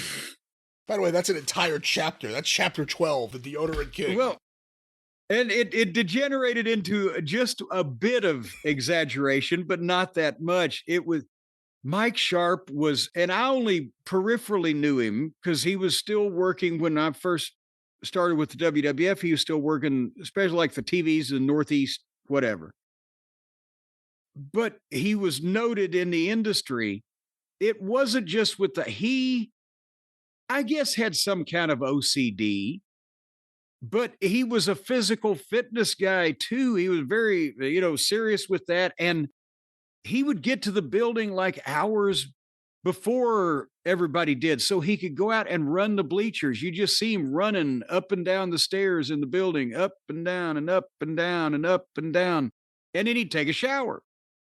And then, he might then have to go to the meeting with the finish or what he was going to do, talk to his opponent or whatever. Okay. And then if he had time before the doors open, he'd go run some and then he'd take a shower. And then after his match, he had his after-match routine, and it was an involved thing. And on at least one occasion, which gave rise to, it used to happen all the time, but it may have happened more than once, his after-match shower. And bear in mind, he wasn't on last. He was on in the middle of the show, but I think he did some more fucking calisthenics after his match in the locker room. And then he would take a shower, and one night the shower went so long that everybody left. And they closed the building, locked him in the fucking building. Because nobody knew he was still back there in the shower in the bowels of the building. And that was kind of the thing that he was known for. And very conscientious about his work. I mean, but I don't know if Mike Sharp is still around, and I've certainly not trying to. He passed a few years back. All right. Well, and I wasn't trying to start a feud with him or anything, but there had to be something going on. But he was not a crazy person. He was a well-meaning, earnest, kind of straight type of person that I had experience with. Like, oh, yes, no, yeah, whatever the fuck. Not like some crazy person, but he was. Here's my impression of Mike Sharp walking down the hallway after realizing he's locked in the building.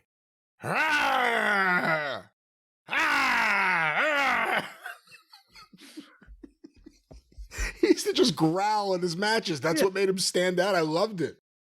I saw him doing it at the Manhattan Center. He got the whole building going.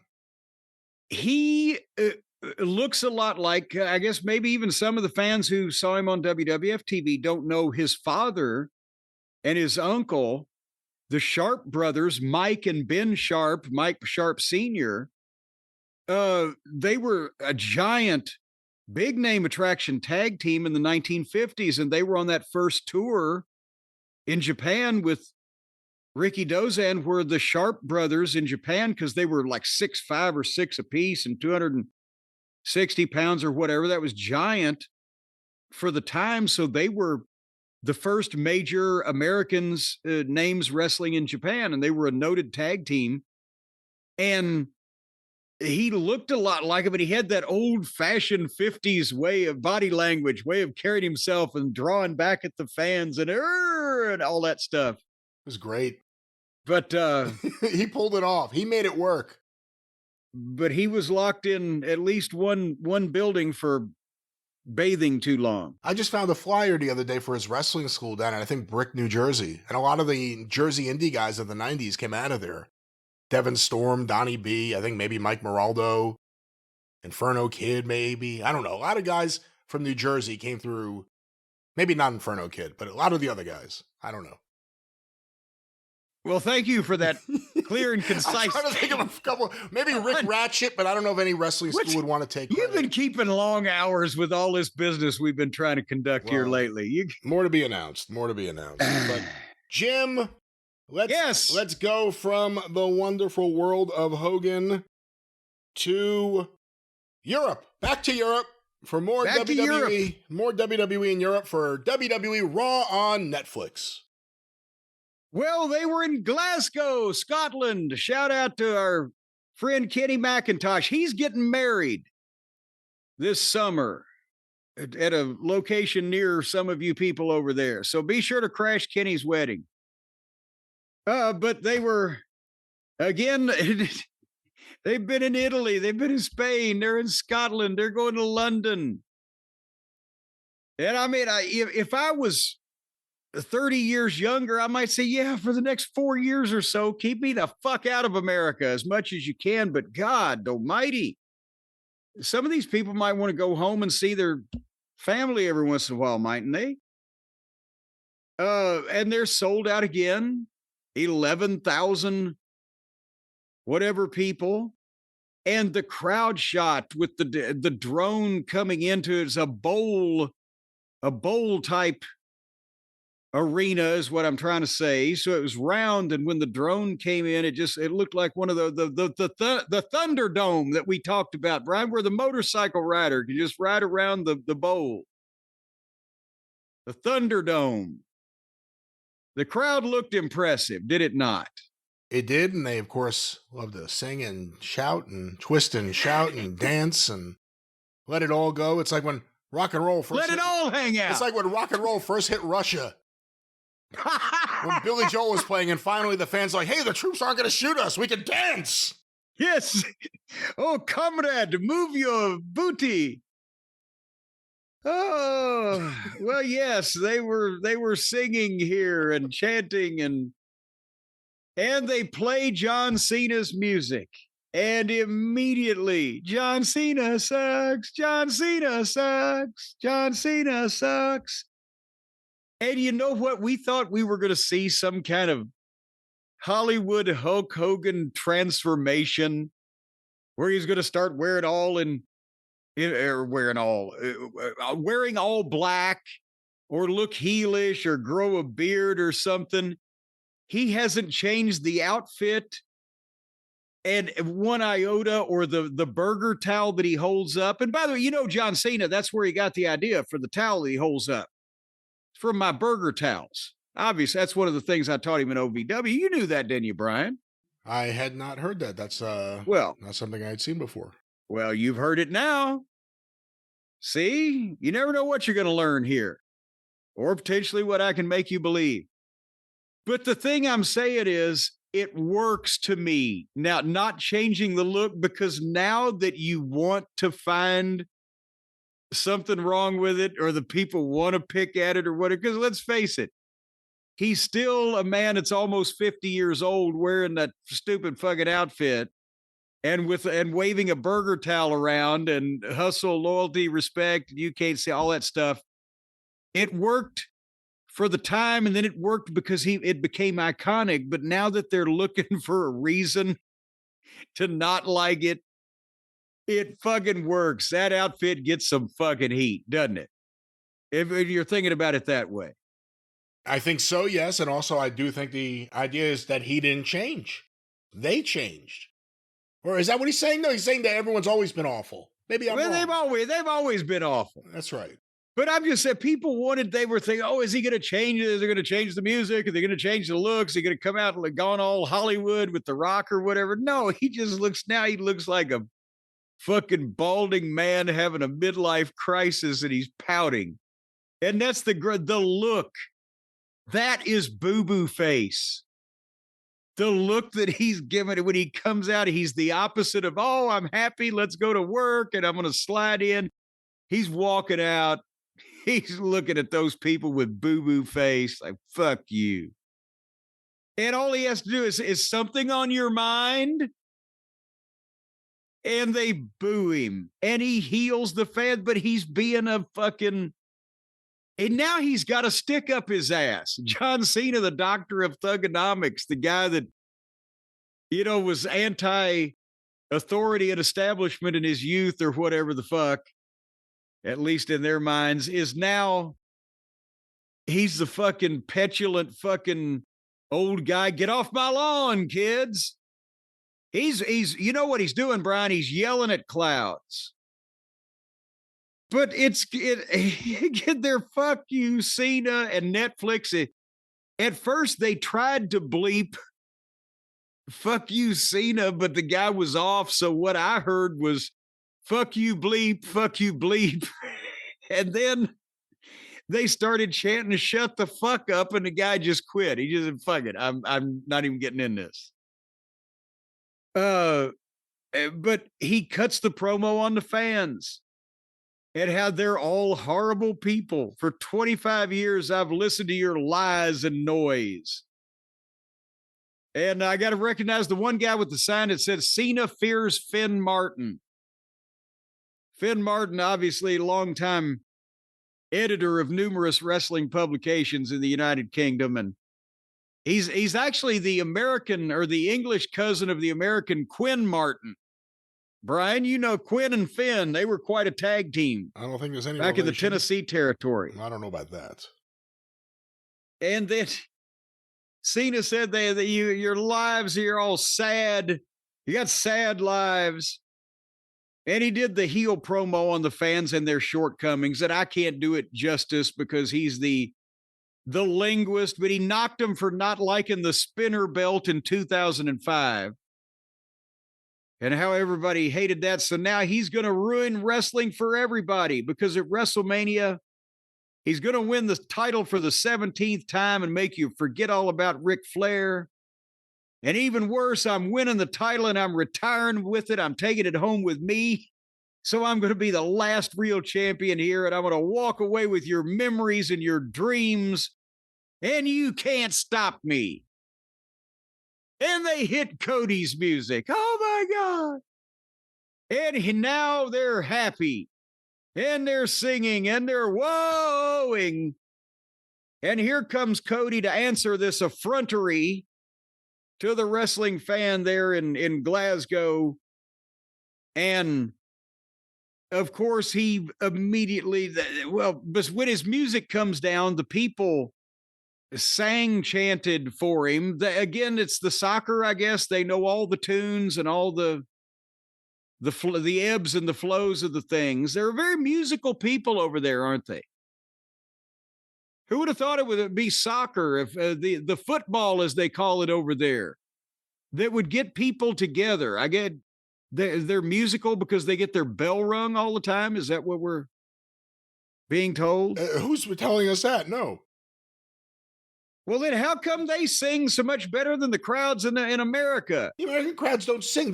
I don't know what the soccer chants are, but there was one song that literally just sounded like, Cody Rhodes, Cody Rhodes, Cody Rhodes. I don't know what song that is. Yeah, but they were all doing it at the same time.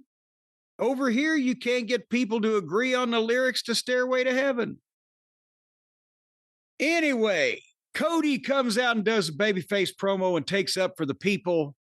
And he fights for their right to party. And he said, you said that you would take this belt from them. Well, shouldn't you take it away from me first? And he took up for the fans, which led to them doing more chanting. And then he laid the belt down and dared John Cena to take it. And Cena turned around and left the ring. And Cody called him back and dared him to get in the ring. And Cena came back and then he went back out. And then Cody, in his dustyism of the week, he said, let me tell you this, John Cena.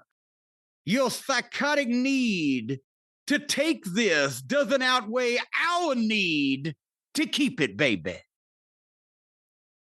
Only he said it like Cody says it. And then he told Cena that he's going to walk away from WrestleMania and the WWE empty-handed, just like he's doing there. And again, they talked and then they left. And it takes 20 minutes.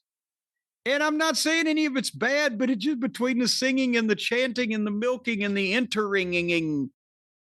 And if you'd have done something on one of Vince McMahon's programs 30 years ago that had the pace of this, he would have screamed at you. See, we could have done this in fucking 6 minutes.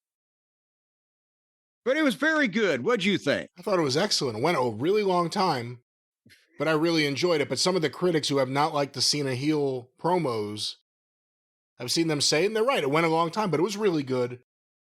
Cody's argument is ridiculous. And I know he's really hot right now. The fans are singing his name. But he's not mad because he got his ass kicked. He's mad because you want to take the title from them. What? I mean, come on. It's dusty. It is. You can do what you want to this poor, old, broken down body. You can do what you want, Ivan Koloff, Anderson Brothers, to this poor, broken down body. But when you start talking about the people of the state of Georgia, that type of thing. Is Cena trying to deliberately drive Cody nuts? Where he gets Cody all amped up, wanting a fight, and then he just bows out and walks away slowly, like he's playing mind games with him. Well, no. What he's doing is he's acknowledging that there's still, what they say, 26 days left to WrestleMania. We don't need to be physical this far out. And then he's playing mind games. But yeah, no, they're milking this. And why? Why would they need, if this was AEW, yes, they'd have jumped each other coming out of the fucking entry tunnel and they'd have brawled for 15 minutes through the building. They don't need it right now, and they don't need it this early, this far before I would suggest that one time, probably before WrestleMania, there will be a situation where Cody either almost gets Cena, but he don't get to do what he wants to do, and Cena turns it around and beats him up again. Or perhaps just Cody gets his hands on him, but don't get what he wants to do. Well, no, I still think, and then Cena will get a little heat on him again. I don't think it'll be more than that. And again, 2 weeks now of this. I don't think they're going to have Cena go into every town and just do this kind of promo over and over again. I think 2 weeks is enough. It has to be something different. But 2 weeks with no mention of The Rock, no mention of Travis Scott from Cody, no mention of you teamed up with The Rock to turn against me and all these people. The announcers who are instructed in these things do reference that, he sold his soul for the final boss, but none of the talent is. But yeah, but the people actually doing the angle aren't saying anything about it. What the hell is that? Because now even if The Rock shows up again in a couple of weeks to be a part of this, you're not starting from scratch, but why has he not been referenced or mentioned by the actual people doing the 25-minute segments? Because the announcers can be instructed as these things to say, but the people doing the 25-minute segments are the guy that's retiring after being one of the biggest stars in the history of the company and the other guy who's on top during their hottest period. And I don't think they want to talk about it a lot, either one of them. I think they're doing what they're doing to get the attention on them and their match, and not on people who might want to steal some spotlight. Well, perhaps they could switch it up and they could say that it's not about The Rock. They could say it's about John Cena not having a good night's sleep, not having the right mattress. Well, you could talk about that, because if this was 20 years ago or whatever, when John Cena was had the doctorate in thugonomics, he would say, well, your mama walks down the street with a mattress tied to her back. But see, now you can't say stuff like that anymore, because everybody knows that all the finer hooers have air mattresses that they can inflate and deflate as necessary. So it's no longer a thing where you see people in that line of work walking down the street with a mattress tied to their back. And here's another reason why you don't see that. Yeah, let's focus on people who live in a house and do things. Well, yes. Well, there's all kinds of houses, Brian. Haven't you ever heard of some of those houses? Let's specifically not mention some houses, but let's talk about Mr. and Mrs. America just looking for a good night's sleep. I was at a house in New Orleans one time. But nevertheless, folks, they called it the Rising Sun? They certainly did. It was the ruin of many a poor young boy. But folks, Helix Sleep ain't going to ruin you, because that's what I'm beating around the bush trying to get to, is that you don't see people carrying mattresses on their backs down the street anymore, because Helix Sleep has made that obsolete. Delete, delete. You don't have to go to a store and then lug that big overstuffed son of a bitch back to your house anymore, or have some crew of burly men dressed in various stages of grunty and groany and stinky, bringing the thing into your home and knocking over everything till you get to the bedroom. No, now you could have a mattress delivered to your home in a nice, neat box that one person can motivate and navigate, and you put it right where you want it, you unbox it, and poof, it comes to life. And that is the Helix Sleep mattress, the ones that we've been telling you about for months and months and years, because That's what we sleep on because that's what we recommend you sleep on because you don't want to sleep on suspicious merchandise. You never know what these other mattress companies are putting inside the mattresses. You never know what you're sleeping on top of or who else has laid down on that particular thing. Helix, they all come wrapped up just for you. Brian, you can honestly say that your Helix mattress, no human being has laid on it before you get a chance to plop your weary bones down on it. That's right. I can honestly say that when you get your Helix mattress, it'll be brand new just for you from Helix. No human being is laid on because they do tests with only dogs and cats. Again, I don't know what they do and you don't know it either, but let's talk about. But your pets are going to love I don't know about your pets. What are you talking? Brand new mattresses. Your pets are going to love the Helix too because they get in a spot and they want to burrow right in the middle where it's warm. Well, but I'll tell you what, these Helixes, if you sleep hot, they'll cool you off. If you sleep cold, they'll warm you up. If you sleep stiff, they'll loosen you up. And if you sleep loosey-goosey, they will tighten you tighter than Dick's hat band. It's just what if any you of these want things them are to what do. you want, if that's what you want, you get to get a mattress that's well, just that's for right. you. And you can't always get what you want, but sometimes you can get what you need. And that's why you take the quiz at helixsleep.com. That's HELIX sleep.com. And you tell them what you want, and then they tell you what they got that fits what you want, and then you order it and they send it to you. And then, boy, how do you sleep on it? And again, just as comfortable, like you're floating through clouds on the way to Asgard. And you're not going to get hit with Thor's hammer either. Did you hear what the girl said to Thor the day after the orgy? They both woke up and Thor introduced himself. He said, "Hi, I'm Thor." And she said, "You're Thor. I'm so Thor, I can hardly pip." Again, let's talk about Mr. and Mrs. America. Man, having a good time. man, woman, man just out there trying to have a good time with a woman on a Helix mattress. Everyday family, and of course, everyone needs a good mattress. And you said it before, we have them here at Last Manor. You have them at Castle Cornette. We not only talk about Helix, we sleep on Helix, we have Helix. You can too. Sleep where Jim Cornette sleeps. Well, Helix. Don't go to sleep on Helix now because you don't want to sleep and miss out on Helix. So you got to wake up and go to sleep on a Helix. But if you want to sleep where I sleep, well, you're going to have to move me first. But right now, folks, you can go to helixsleep.com/JCE. helixsleep.com/JCE, 20% off and 2 free dream pillows with every mattress purchase. And you'll get all the information there on all the various kinds of mattresses they have for the big people, the little people, the short people, the tall people, the cool people, the assholes. They'll even sell you a mattress if you're an asshole. And it puckers right up around you and holds you tight and as you sleep through the night. That's not what it does. A mattress just for you. helixsleep.com/JCE. That's right. We love them. Yes. You will too. Let us know. Let them know. Call them up. Do what you got to do. Helix Sleep. Let everybody know about it.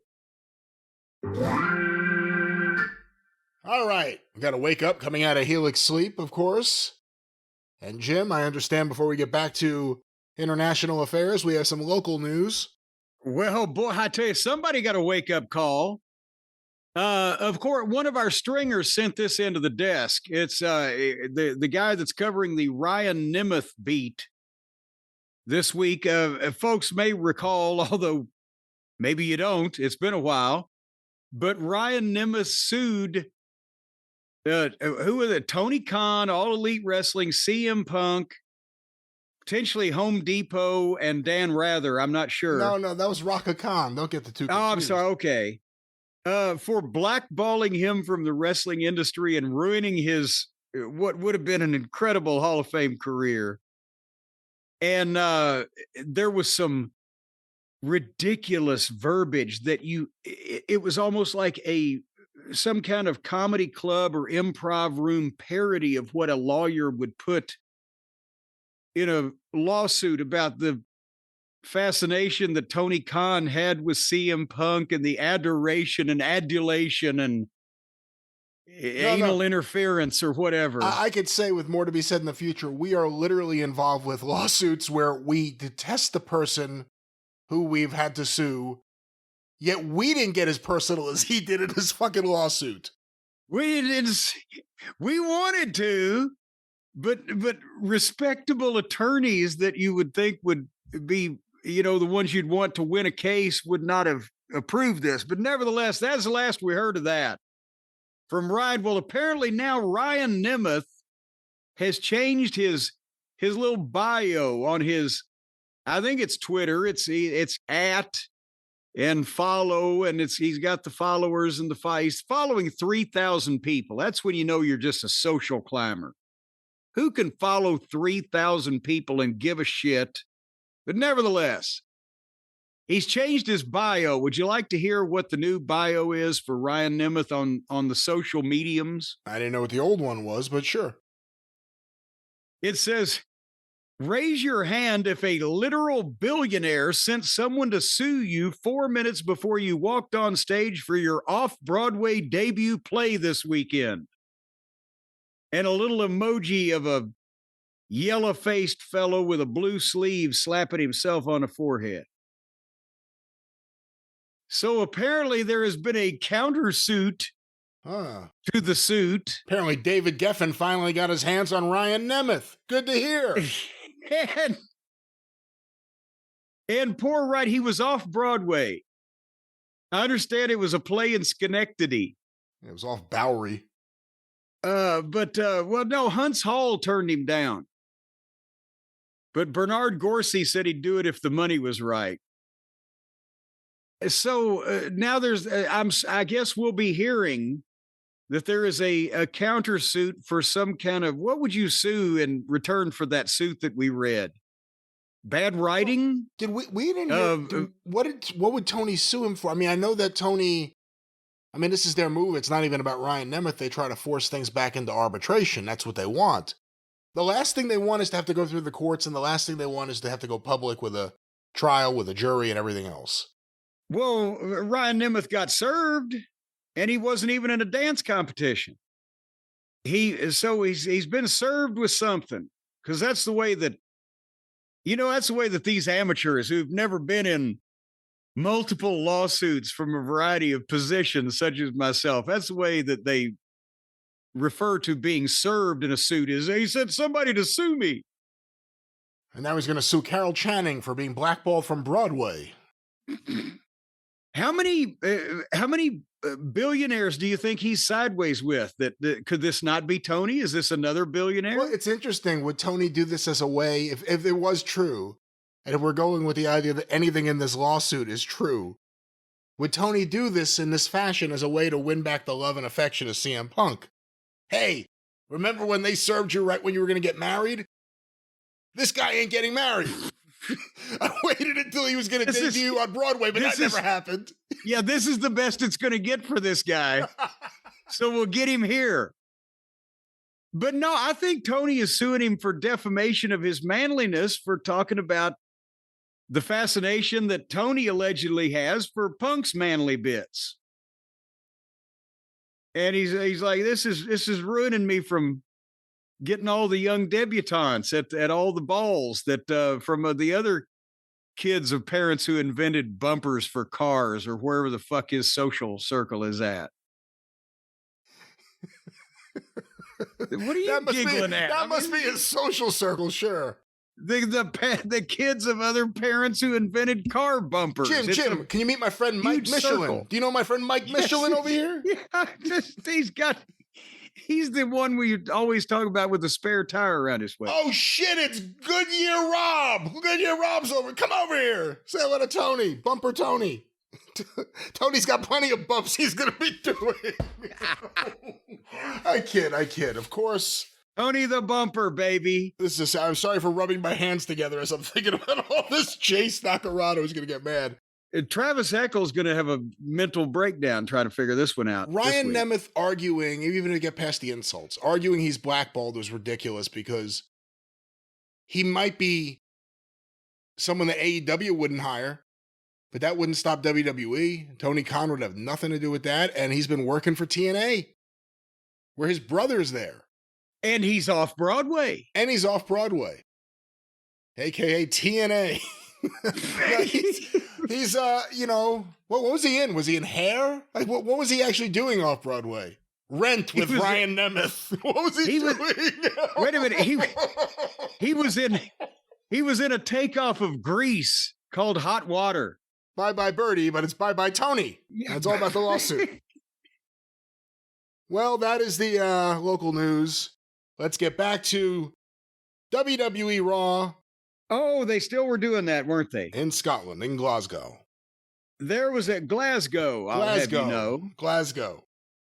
There was a bunch more stuff. I'm going through the plugs and the commercials and spots and travelogue. Here we came up on Io and Bianca and Rhea and what's going on with them. And Adam Pearce is an underrated and under-heralded individual. The way that he exhibits frustration, not only with the talent that has given him all kinds of problems, but also some of the fucking cornball shit that he has to deliver. He's got the bits. He takes the glasses off. He fucking looks the consternation on his face. He's got to work with this shit. But they did the same thing. It was like they've taken this show on the road. It wasn't in Broadway. It was in Bologna, and then it was in Glasgow, where they did another thing where Io comes out. She's barely taller than the barricade. Somebody tweeted, by the way, her build listed statistic on the official website is she's 5'1". Oh, you saw that? You saw someone tweet that? I saw somebody tweet that. Did you see the hundreds of people tweeting how wrong you are about Io, that she's good, that she has talent, that she's over, that they like her? But nobody said she wasn't 5'1".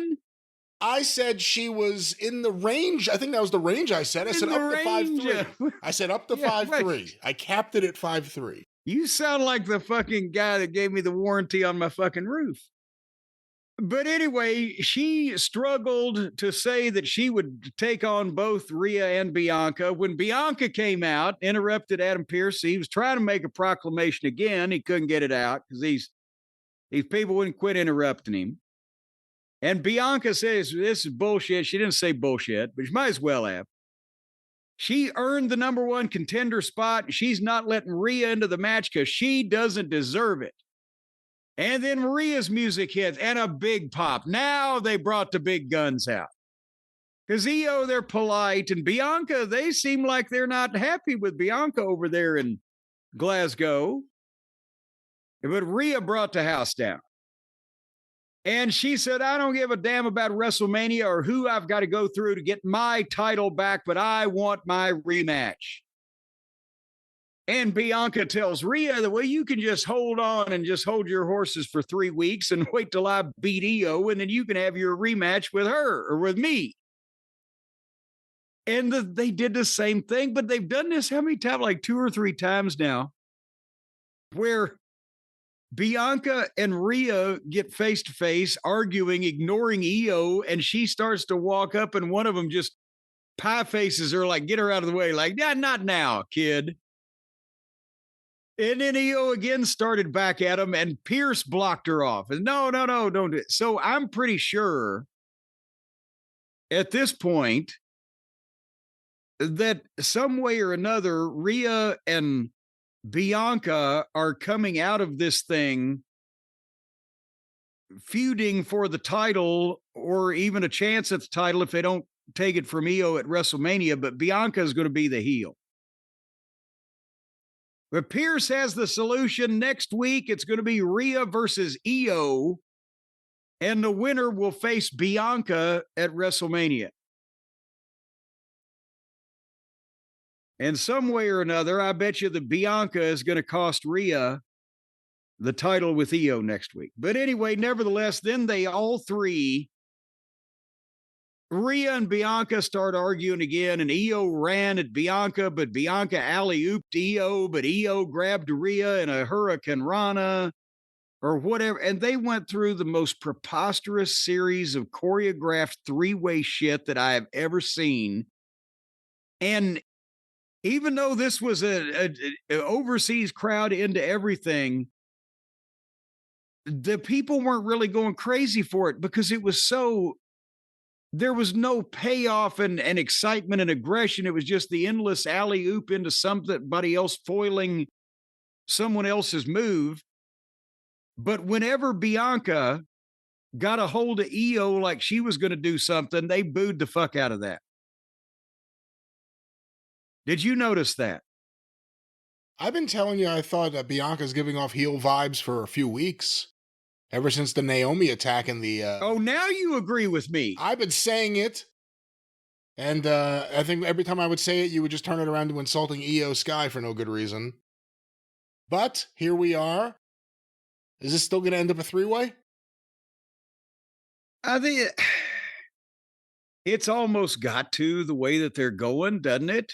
And also because of the fairness to the female genre, that we have to have the guys three-way and the girls three-way, like we got the guys Rumble and the girls Rumble and get blah, blah, blah. But I'd rather see Rhea and Bianca. Anyway. Dramatic music. Jim, let's move on from the girls segment. There's still more of Raw. You never know when it's safe, folks. Yeah, that stuff can just come in at any time. And oh, Jesus Christ, what was that? Well, now we come to the part of the Raw program where we come to the three men vying for supremacy in the triple threat situation that they got over there with CM Punk and Seth Franklin Rollins and Roman Reigns. They had a big package on that with the happenings, and then suddenly, like Mussolini and a big crowd poppy from Glasgow for our own Punky. Cause what's the matter with you? It was awful lyrics. That's what's the matter with me. My voice almost stuck like that. Now my voice is stuck. Your voice wasn't even the problem this time. It was the actual lyrics. Well, I'll have you know I'm a cunning lyricist as well. Punky? Our own Punky. Hey, by the way, are we still calling him Franklin? I've had people ask us that because apparently WWE has dropped Freakin'. He's now just Seth Rollins, the grown-up Seth Rollins. But just... Is he still Franklin? Just because they're allowed to change people's names willy-nilly doesn't mean that we are bound to that, does it? We can still call people by their proper names. I agree. What about Jack Double Barrel Cannon? What about him? We could call him that. Yes, we can. But anyway, you know who they were calling CM Punk over there in Glasgow? CM Punk. Because they got the big CM Punk chants going, and they sing. They're multilingual over there in the overseas lands. They know all these fucking songs and chants, and they go back and forth. It's amazing. And he's there to do a promo. Now, riddle me this, Brian. We just talked a little earlier in the program. It seems so long ago and oh so far away. But they're all over there. They're in Bologna, and they're in Cologne, and they're in fucking London, and they're in all these places, Spain and France. But how can, if they're Roman Reigns nor Seth were on this show, and Punk comes out and cuts a promo and basically says that they're going to be in London. They're too scared to come here or whatever he said. But did they just say it? Oh, we're over here, but fuck it. I mean, does that count toward their number of contracted dates to the point where they'd rather sit off on a sold out house or what? I don't. Yeah, that's. Are they flying back and forth? That's what I was wondering. Did this conflict with Roman's 15 dates a year? Or whatever, whatever he works. God damn! If you're over there, would you come all the way back home to be home for a couple of days, turn around and leave again, or whatever? I don't know. You know what? I'm glad. When I watched TV, when I was a wrestling fan, when I was a kid, you could think, well, if I got into business, I could go all the way to Memphis, Tennessee. That was a big deal. But fucking Maine to Spain on a choo-choo train. Anyway, so Punk cut a promo. It's a great promo. And he's promoing, his issue with these two fucking guys. And he had a a little homage, or as the kids call it, an Easter egg or whatever, with, the more things change, the more they stay the same. I work with children. But Seth screwed me at the Elimination Chamber because he's a little diaper piss baby. And Roman screwed me. Well, for those two, it's personal, but for me, it's business. There's two guys in my way, and they got to go. Seth and Roman. And he dropped the little hint that, Roman, somebody better tell you that your wise man isn't just your wise man. And there's a contract signing on Friday. I'm like, what the fuck? Did they all went home from fucking, where were they?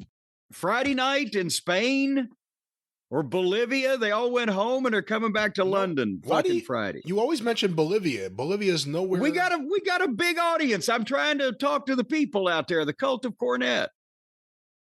In Uruguay is a hot spot for us right now. Uruguay. Well, I'm sorry. I didn't mean to. Maybe that's something that you need to tell people about yourself on your own. I didn't mean to reveal anything, but nevertheless. Nevertheless.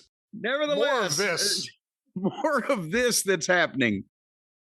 Seth and Roman, fuel up the jets and I'll see you in London. That's what Punk is saying. I'm not going to be there. So, but he reminded everybody again, neither one of you have ever beaten me without the other one's help.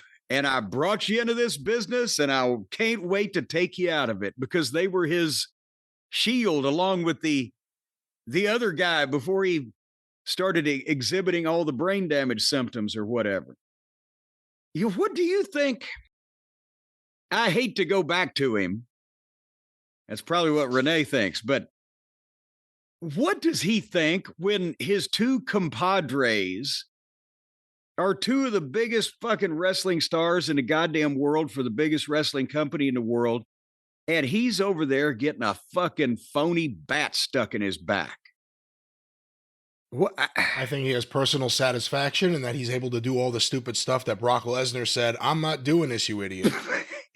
He now does it, and he has a billionaire paying him and his wife millions of dollars to be there every week for this. He does promos that no one likes. Their own fans have turned against him. His matches are terrible. His stable's the most boring stable ever.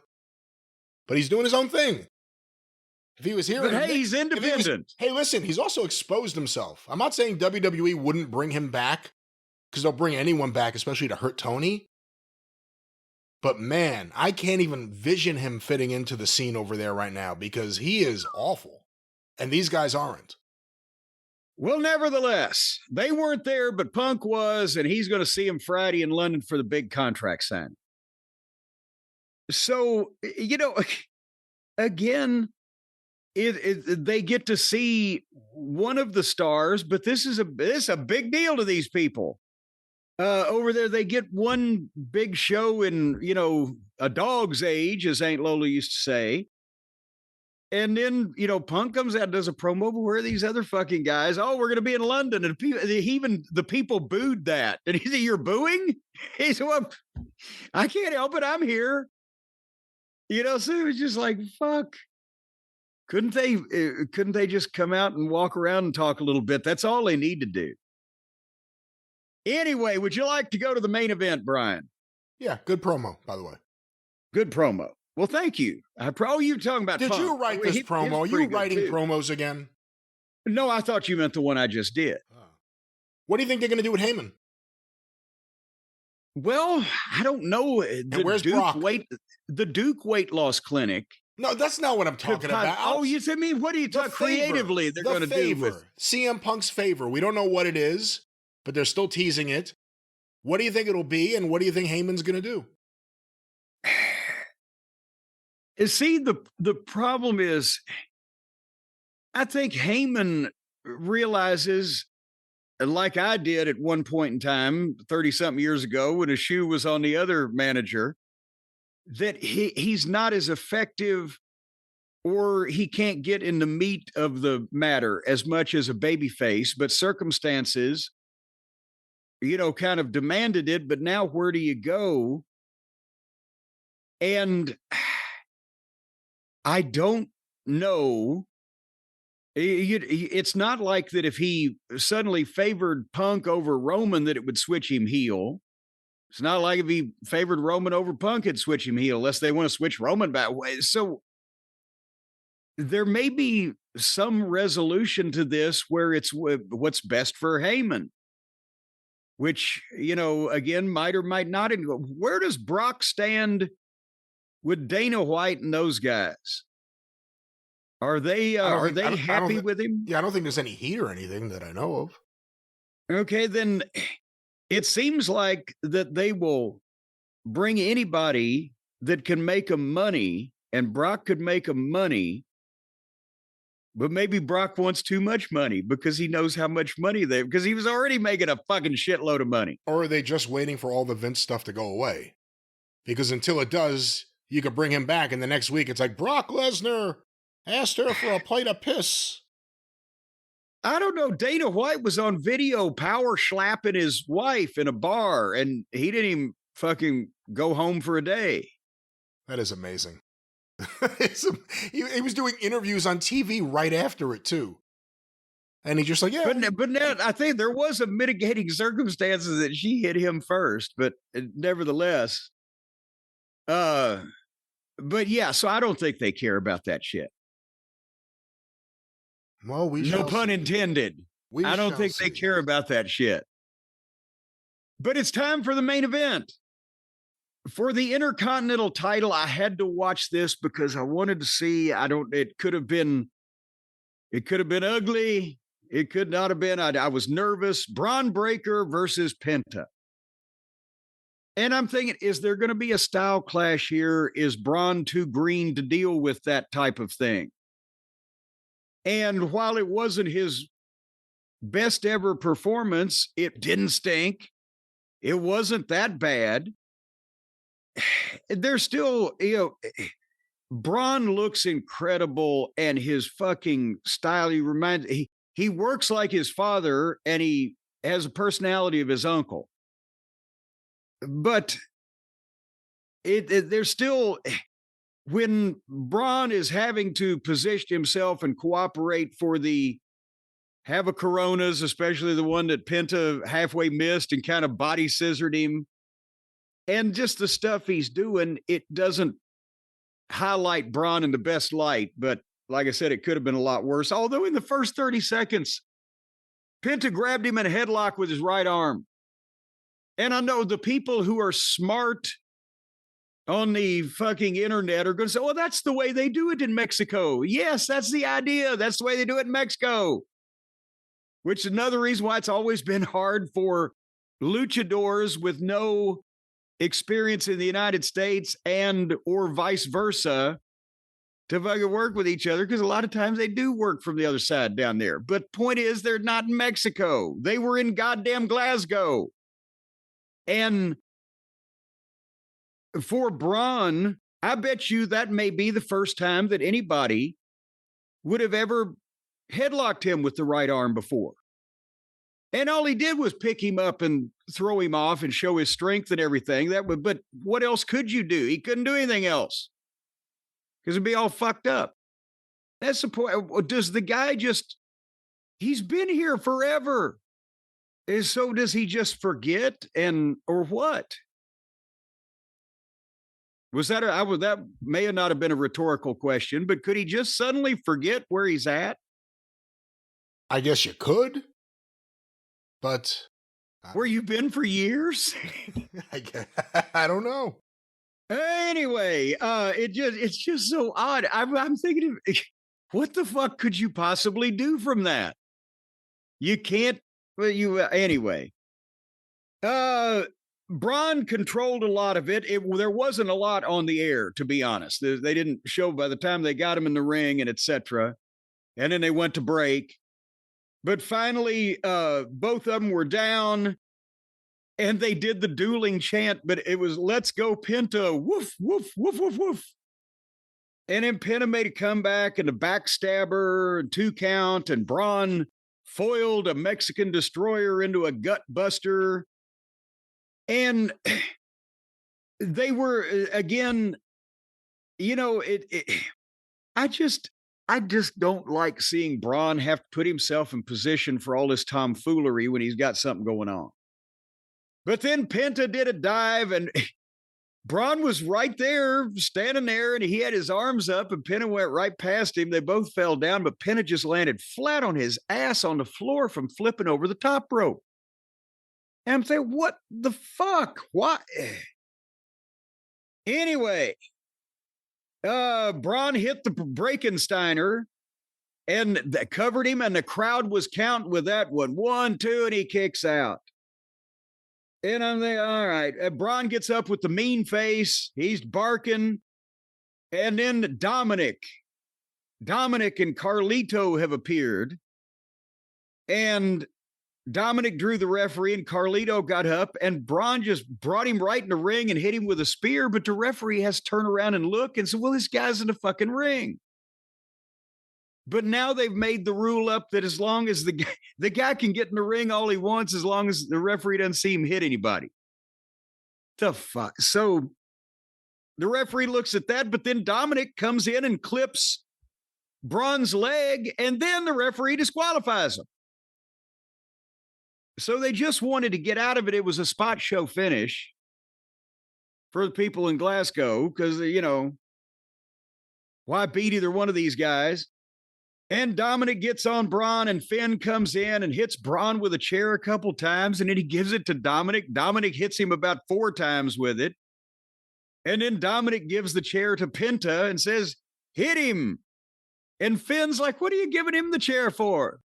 You should have heard him with that accent. What are you giving him the chair for? And then Penta threw the chair to Dominic, who caught it and held it in front of his face so he could super kick it. And then Finn got on Penta and hit Braun with a chair again and double stomped Penta, and both the baby faces are down selling and the heels are up. And I'm not sure how I feel about a program involving Braun and Penta in a feud with the miniature Judgment Day. What the fuck is going on here? Can we just get Braun in some main events, please? More Braun. The match wasn't bad. I know you were wondering how they would work together. It wasn't bad. Again, I think the only thing that really hurt it for this was just the idea that you have 2 baby faces wrestling each other. So the fans, I don't think they want to boo Penta, and I don't think they want to boo Braun. No. So and Braun technically is still a heel because he hasn't actually turned, but the people like him because he's so cool. If Judgment Day is coming after him, he's a babyface. Well, yes. Because Judgment Day are one of the acts you can say are clearly heel. Right? I mean, they're clearly heel. Not too many other people in the company are. Yes. Yeah. But I'm just saying, Braun's being Braun, and it's working, but I hate who Braun has to be Braun with here these days. Well, Braun, I'm impatient. You hate who he has to be Braun with. You mean Penta? Penta and or Finn and or Carlito and or, with Dominic, it's fun when Dominic takes big bumps, but and it's a tag teams, whatever the and fuck. JD, you got to figure, is going to come back at some point. Well, then we could talk about that. And they're already doing Ray Phoenix vignette videos, I think, on SmackDown. Well, so maybe Penta will need a partner after Braun gets mad because Penta gets beat and spears him out of his boots, and then Penta brings his brother Felix in, and then Braun goes somewhere else to fight big stars. Why didn't AEW just call him Penta? Like, Penta El Zero Miedo is just such a, I don't know. It doesn't necessarily work for non-wrestling fans in English. But Penta just kind of says it and you're done and you can move on. It's, oh yeah, Penta. Why didn't they ever just do that? And that reminds people what they said over in AEW after Penta left. Penta, gone. Junior. But that was Raw. Raw gone. Another WWE Raw. And of course, Jim, when you talk about Raw, you must talk about the big business that WWE and TKO are doing. Record profits, merch through the roof. But they're not the only ones who could do merch. Anyone out there can do some brand of merch, of course. Even us, little old us. And just like us, you can have your store powered by Shopify. That's exactly right, because as we mentioned at the top of the program, after popular demand, the Corny's Drive-Thru and other t-shirts are available at the Shop app. And then you go to Shopify's Shop app and they're in there. See, I know all the snappy phrases now that the kids are using since I've been involved with Shopify, and you've started using them.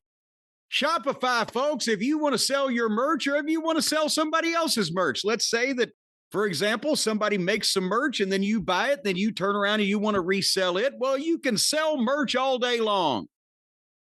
You need much merch? They got it. Shopify is the #1 checkout on the planet, the platform that all the big boys, including us, I'm big and you're the boy. And they are the ones who everyone uses to make more money, because after all, that's the sound you're going to hear, the sound of making money, the sound of profit, the sound of dirty capitalism in action. When you're selling your stuff through Shopify, you've got an idea, you got a harebrained scheme. They're the ones that can put it into reality, because look at our harebrained scheme. It's already real. And look at your harebrained schemes, ladies and gentlemen. They can become reality just like our harebrained schemes. And we can save you money on that too. Brian, did we get the $1 a month trial period, by the way, or did we just jump in with both feet? Certainly we got the deal. I believe we got the deal. We got the deal because you can get the deal too, folks. You can sign up for a $1 a month trial period at shopify.com/JCE. That's the secret code, all lowercase, shopify.com/JCE. And then for $1, the $1 that will be the change of your life, you can have a trial period with Shopify where they can tell you what they're going to do for you and show you how beneficial it will be for them to be out there strong-arming people into giving them their money, and then they pass that money on to you. Now they occupy every street corner, every bus station, every place where crowds congregate, and they will take at least $1 off of each person that passes by, or elsewise they give them a couple of sharp raps on the ear, maybe a little elbow in the temple. And then they gather all that money up in a hat and they bring it right back to you, and this is what you hear. Now imagine they're doing that on a worldwide basis, where all of their virtual employees out there on all the interwebs are simultaneously elbowing somebody in the temple or wrapping them up on the side of the head. There's another $1 for you. Brian, do you realize if you have a worldwide reach, how many people you could extort for $1? They're going to make everybody billionaires. We are not, again, no extortion. And if that wasn't something implied, they'd probably put it as part of their tagline. This is just a way to sell your products and make good money, hard-earned money, legitimate money through legitimate means with the legitimate Shopify. Well, if it's implied sometimes that people don't get the ply. So if you don't want extortion, folks, click the no extortion box when you... Again, it's built into the service. You don't have to worry about that, just like you're not going to have to worry about anything else. You have to, actually, if you want extortion, you have to ask for it. No extortion. No extortion. There'll be no extortion. Well, folks, no money. That's what you have to lay out at the start. $1 a month trial period. Shopify.com/JCE. Check out with the big boys, baby. Nobody does selling better than Shopify. They're powering the engine behind our commerce on the t-shirts now, and they will power your engine from behind. And they'll jackhammer you to success. And your opponents and competitors will be spit roasted on the spit of frustration and agony. Metaphorically speaking, because you'll be doing so well, minding your own business and selling your products the legitimate way with Shopify. Jim, what's that promo code? How can the listeners get this great deal? Minding your own business at $1 a month at shopify.com/JCE. That's right. Of course, Shopify powering our official Jim Cornette store. But Jim, as we move on, let's get some questions before we call it a day. And several questions I'm sure you understand have come in over the last day about a big news story breaking. I have an article here from Fightful.com by Colin Tessier, one or the other. Tessier? And Sean Ross Sapp. The Sapp and the Tessier. Gail Kim, Ariel Schneer, and others are fired by TNA Wrestling. TNA makes some major changes. As reported by Fightful Sean Ross Sapp, TNA sent out an email saying that Gail Kim, Ariel Schneer, Rob Kligman, and Michael Shuchenko are out of the company in a round of firings. Kim had been involved with talent relations, and she was also working as a producer. Schneer had been overseeing all content, and he worked closely with TNA president Anthony Ciccione, whatever his name is. Where the fuck are these names coming from? On all talent and creative decisions. Kligman had been chief revenue officer at Anthem Sports Group, while Kligman was the vice president of digital operations. Well, it just said his name twice. Kligman had been the chief revenue officer, while Kligman was the vice president. Either he was both or they left one of the names there. I have the official email here. Departing our leadership team are Ariel Schneer, Gail Kim, Rob Klingman, it said Kligman over here, Klingman, and Michael Shuchenko. Do you think there's a Kligman and a Klingman? Maybe that's why they got fired. It was confusing. I think this is all to keep people away from Shuchenko. Something going on there. As a longtime Anthem employee, Ariel has played an important role in growing our Anthem properties, from his work with Fight Network and most recently his focus on TNA. Ariel has been instrumental in building our storylines and growing our audiences. So naturally, he had to leave. Gail has had a long and storied career in TNA as both a champion wrestler and a part of the TNA leadership team. Gail has been a powerful presence in our locker room, supporting our talent and their great performances. So she must go. On the sales side, Rob Kligman, they went back to the other spelling now. Oh, good Lord. This is from their email. Rob Kligman departs as... No wonder they don't even know how to spell their employees' names. Rob Kligman departs as chief revenue officer and in digital. Michael Shuchenko will be departing the organization April 30th. In addition to these leadership departures, we also say thank you and goodbye to Karen Clevitt, Sebastian. Was there a fuck you in the middle of there? Sebastian Dastrange, Romy Glazer, and Raphael Morphy. I know Raphael. He's a live event promoter, has been there for some time and was working with Jim Ross on his tour at one point. He's heard thank you and goodbye a few times in the last few years.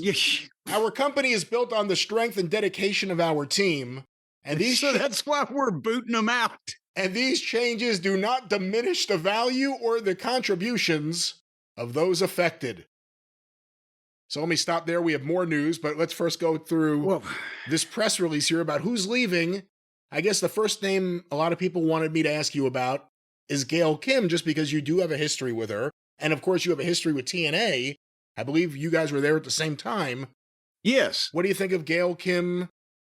What do you think of what Gail Kim brings to the table right now in 2025? Would she be an asset to AEW or WWE? And what do you think of her leaving TNA? Well, hold on now. There's about 18 questions there. I was there. Gail was with me both in OVW and in TNA. And I've always mentioned that I thought that her matches with Awesome Kong at one point were what was carrying the show ratings-wise. And It was probably the best modern day women's wrestling matches that I'd seen at that point, and maybe still, to be quite honest, before everything man, woman, child, and animal, vegetable, and mineral went crazy. And Gail is also a responsible, and I haven't seen her in years, but she's a responsible person. She was a responsible adult. If she's transitioned into production, talent relations, helping the girls with their matches, that's certainly a job that I would put Gail Kim on a very short list of people that I would want doing that in a wrestling company. So I don't know what is going on over there within the organization, but at the same time, I don't know that she's, how can I put this? I don't know that she's been out shopping for more work. She's also, last I heard, been happily married to Robert Irvine, one of the celebrity chefs. And I don't think she's, out there turning her resume in for every company in the world. But, if you're going to have a female producer for the company or for the female TNA talent, I can't think of many that would be better. So I don't know what the problem is there. Would she be an asset for AEW? Well, behind the scenes? Well, now I have to say, no, I've just put Gail over, but no, you can't be an asset there. You can only be aggravated there if you care about what you're doing and have any knowledge of the wrestling business. She would probably be somewhat miserable, shaking her head at why the fuck is all this shit going on? She's a rational professional in the industry. And of course, all these changes, all these firings at TNA are coming on the heels of their recent change at the top. It doesn't have his name here anywhere. There was a guy named Silva they just put in charge of TNA, didn't they? And now his name's not in this article. He is still the president of TNA from one that I'm seeing, but he's the one that issued the memo announcing that everybody else is gone. Is it weird that you see all these firings at a period of time where I think everyone's kind of acknowledged TNA has more positive buzz right now than it has at least in a decade, maybe more? And obviously, well, yeah, that's the WWE relationship's a big thing, but what do you think of the timing? That's again, what it was months and months ago now, they fired D'Amore and everybody was like, oh gosh, but their business picked up. And I'm not saying it was a direct cause and, result or whatever, but their business picked up. So now we're hearing good things and they're dealing with the WWE and they've got crowds at their tapings and now they fire everybody that's in charge of everything again. What makes these people happy? But also just I have no idea who Ariel Schnurner might be. I've never met him. They made him apparently effectively the head of creative because he was the executive producer of the television, but he'd never been involved in the wrestling business. So I'm pretty sure that any of the wrestling ideas or wrestling, the meat and potatoes of the thing have not been coming from him to begin with. So I don't know whether that's a big deal or not. Maybe he was getting in the way. Yeah, at this point, when you get made the head of creative, you're just one step away from being fired. Yeah. But I mean, seriously, he'd been a executive within that organization rather than a wrestling person. So whatever. Well, Jim, more TNA news. Let me go back to this article here from Fightful.com. The wrestling reporter Mike Johnson reports that Hunter Johnson, no relation, also known as Delirious, will head creative, and Tommy Dreamer will continue in his role on the team. They will report directly to Silva. Dreamer will also head talent relations following Kim's departure. Senior Vice President of Digital, David Clevenger, will be starting in April as well, while Senior Vice President of Sales, Nicole Rasheen, has already started with the company this month. So there it is, a booking change, and of course, next to the Gail Kim part of the story, the other thing people wanted to get your opinion on was Delirious, Hunter Johnson, I don't know if he still prefers to be called Delirious or Hunter Johnson, but Hunter Johnson, former Ring of Honor booker, someone you work very closely with, is now the booker of TNA, again, in a period of time where TNA has more attention on them than they have in a long time. What are your thoughts on this? And one of the things that I like about Hunter, he doesn't want to be called at all. He never wanted attention on when he was booking. I'm not talking about as a wrestler, that would be counterproductive. But with his book, he didn't want praise. He didn't want attention. He didn't have pictures of himself unmasked on the internet, shaking hands with the perpetrators of the big match he had just booked or whatever. He is a workaholic. He has a great wrestling mind and a head for trying to please the modern fan and do the stuff that the young folks want to do without making the wrestling business or the particular company that he's working for look stupid. And that's why we got along so well. And I enjoyed very much working with him. And, I bet you he hadn't changed much in the last almost 15 years or whatever, in that he was literally thinking about this stuff night and day. And how can we do this? How can we do that? How can we, what great match can we put on for the pay-per-view? Whatever the fuck. He was always thinking about this stuff, and he was a workaholic. And even he's also had much more patient than I am. And even having to deal with Greg the Office Boy for so long in Sinclair Broadcasting, he never just reached out and just grabbed anybody by the neck. He was always the one trying to explain to people why you probably shouldn't grab that person by the neck. So, I think that's a definite plus, because I don't know why in the world he was doing that job for Ring of Honor when Tony Khan bought it. And Tony Khan bought all of the fucking dreck and didn't keep the diamond in the punch bowl there. So I think that's a definite plus. I don't know what their problem was or what the issue was with Gale. But if they've lost Gale, with getting Delirious in charge of the creative, I think that's a positive. And Tommy Dreamer loves talking to the young guys. He loves talking to the boys. And so he's probably good for talent relations. What are Hunter Johnson's positives? What are his best qualities as a booker? Well, as I said, he tries to figure out a way to appeal to the modern fan and to let the young people do their thing, but framing it in a way that it doesn't make the wrestling business look just completely phony or stupid. And I know there was a period of time that he had to hold his nose when the Buckaroos and all of the rest of the Lollipop Guild had the company held hostage for a couple of years there.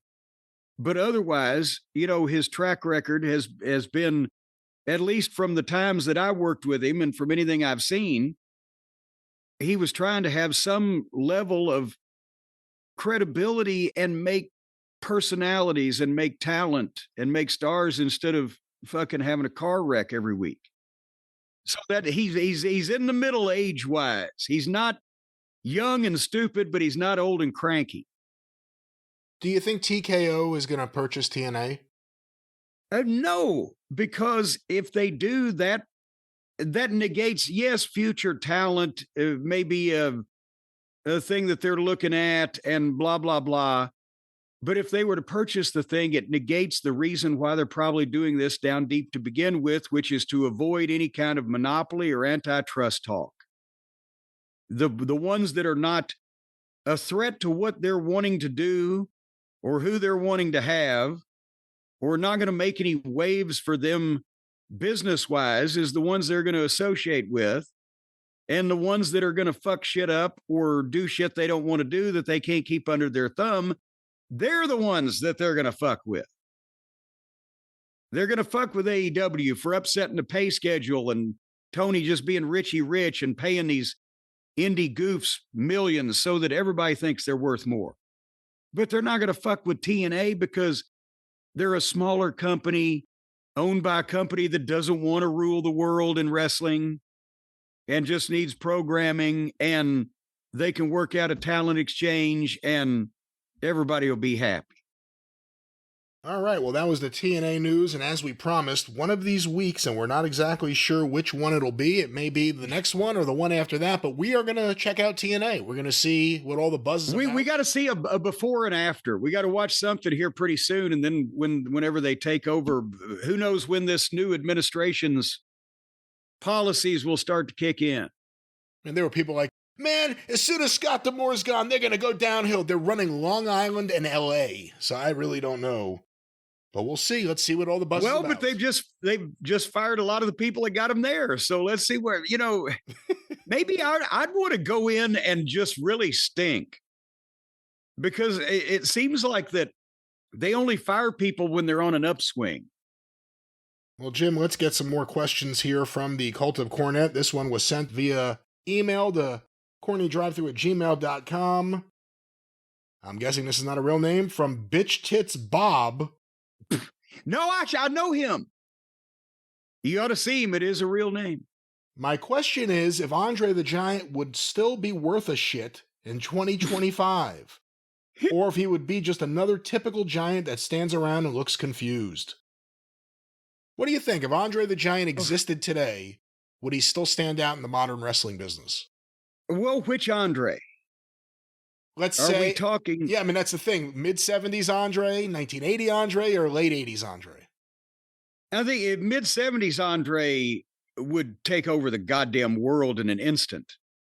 The Andre that people remember from WrestleMania 3 era, if that's the first thing you saw. See, remember, there was a time when everybody got old. Right? Whether it be Mickey Mantle or Joe Louis or whatever the fuck. Most people didn't see Andre when he first became, a deal in North America from the time he was in Montreal in 71 to about 74. You see the pictures in the magazines. He's throwing drop kicks. He's fucking doing all this. He's doing a pedigree, He could move, and he could also work because he'd been in Europe for 5 years and had some experience before anybody knew who the fuck he was or that he was around. And then by the time that people saw him across the country in 74, 75, 76, they had told him, don't do so much of the things you're doing because you might get hurt and you're drawing too much money. But these handicap matches or the matches against the big guy in the territory or whatever, have the big man match. You never do a job. But athletically until maybe late 70s. When did he break his ankle? That was early 81? I think 81. And he had already started gaining some weight and et cetera. But, by the late 70s, he was starting to slow down, but still until the ankle break. And then he really got heavy in early and mid 80s. Then he was still, for the time, he was still impressive because of his size and because he could work and he had aggression in the ring. And when he'd do the giant bellow, when he got mad, it scared people. So his aura lasted longer than his physical prime. But then that's why Vince made the decision to pull the trigger on that match, because he could see by 87, it was enough where you could tell that he was hurt and it was kind of sad. It was starting to get sad to look at him for the fans. Be like, oh. So he had to get the match out of him then. He was never going to have another chance at it. So which Andre you saw first would indicate whether or not. But if you had the Andre of the early and mid 70s, and he was produced still well, but like more of a giant of today, you would have one of the biggest attractions you could possibly imagine. Because he psychologically, he knew how to work. He could go up for a fucking slam. He could do all that shit. And he wasn't broken down enough yet that you couldn't get him over to an audience that had never seen him before. By the time he was broken down in real life, he was already such a big name. It was just like, oh my God, Andre's here. Not to say he wasn't a big star, and not to say he didn't have great success and everyone knows his name. But why do you think Vince got it so wrong with the Big Show? Because everyone always pointed to Andre and say Vince knows how to promote a giant. If there's anything Vince McMahon knows how to do, it's promote an attraction. Do you think it was just the nature of the times and how fast everything happened and the booking? Or do you think Vince maybe didn't have that, I don't know. Why do you think the Big Show was never presented as being extra special as a giant like Andre was, even though he really was? Well, or at least it didn't come across that way. Am I relaying this question in any way that makes sense? Do you know what I mean? Yes. Big Show didn't dominate the business in his era like Andre did in his. And part of it, Vince McMahon, he knew how to get a giant over because he had watched his father do it.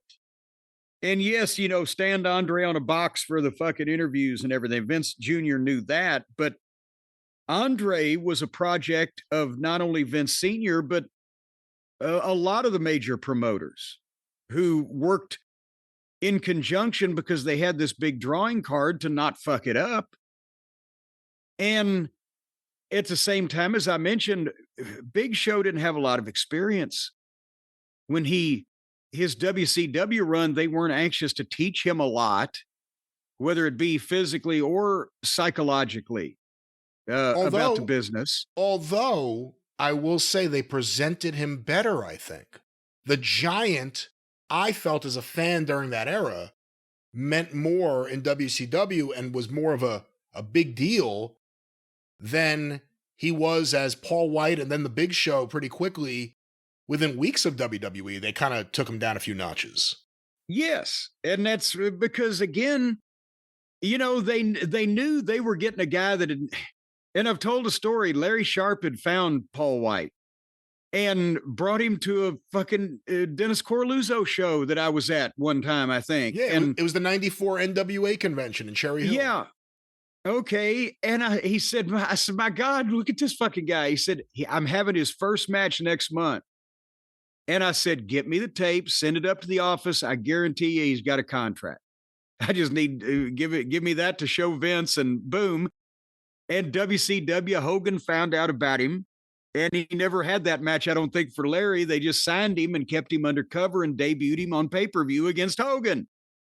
So that's what I'm talking about. They presented him great. As the son of Andre. Yes.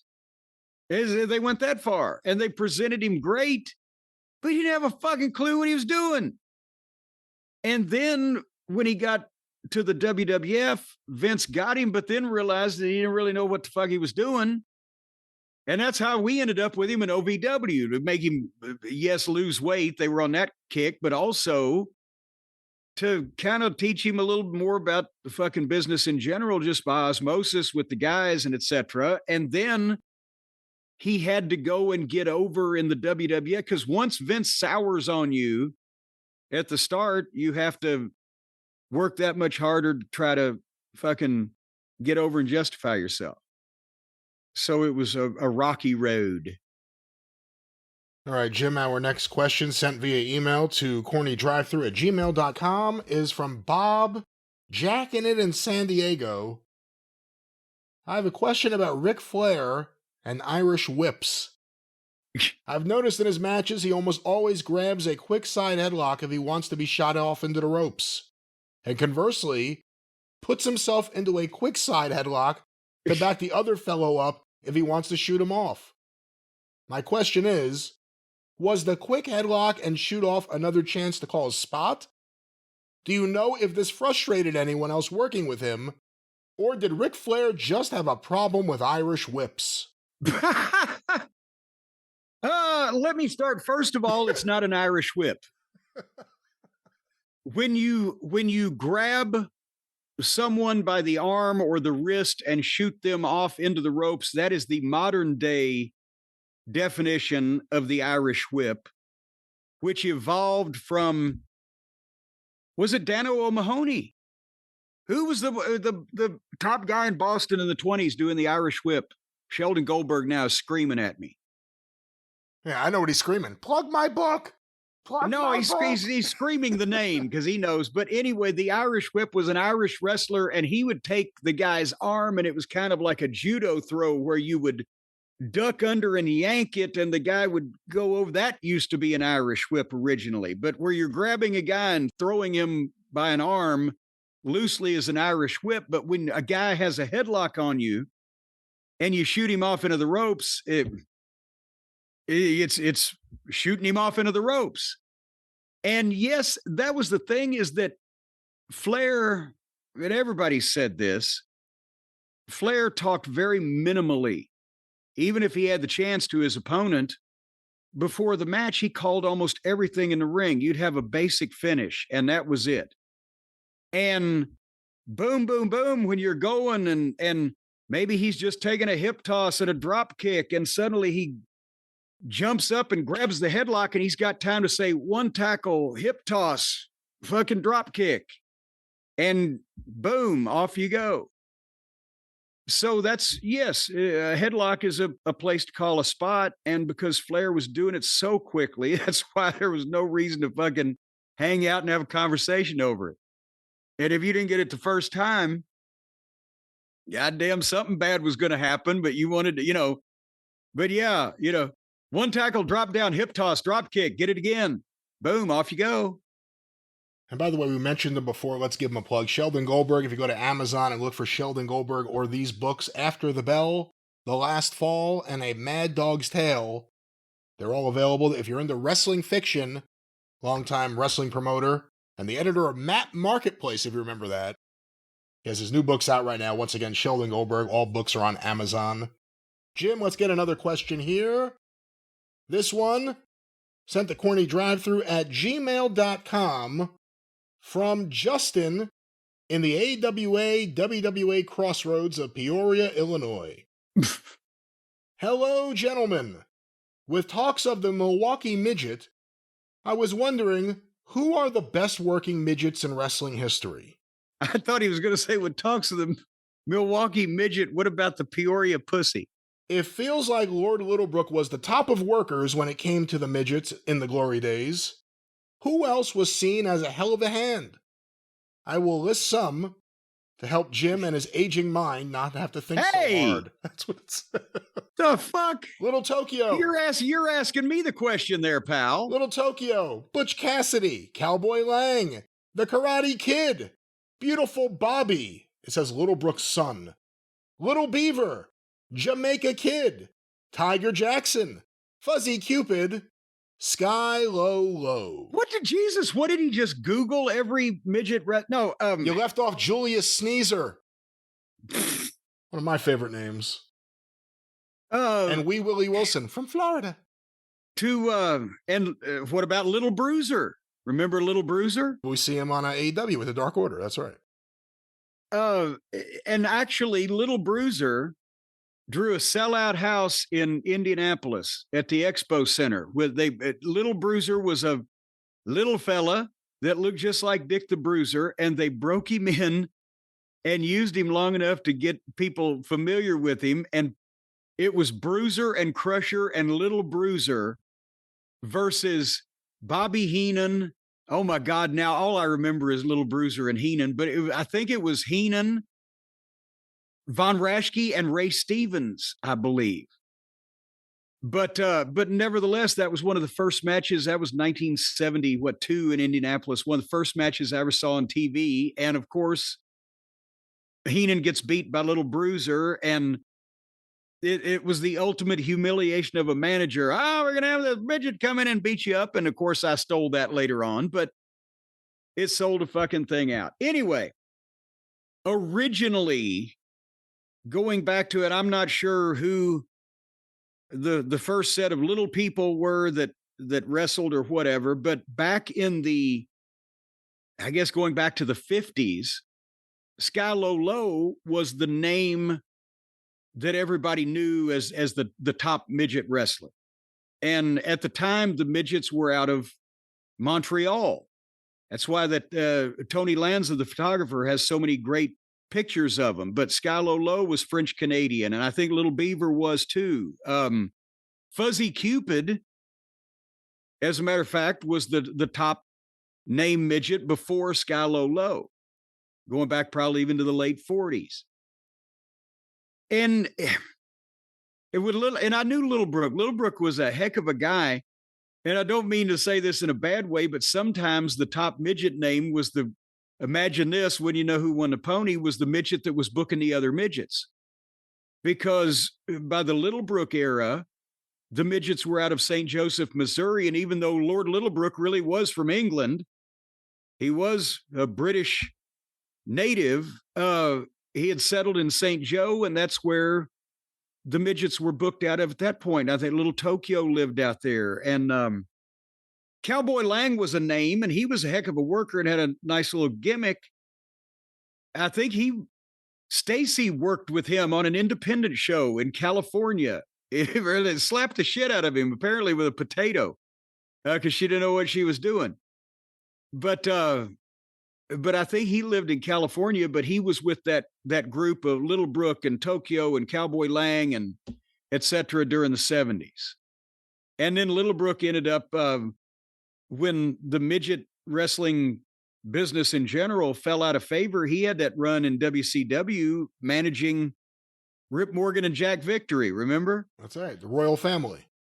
Yes, and he was a heck of a guy, but that's why everybody said, "Oh, you shouldn't call them midgets." Well, every time that I would see Little Brook, I would say, "Lord, how are you?" It's, "Oh, I'm just booking the midgets."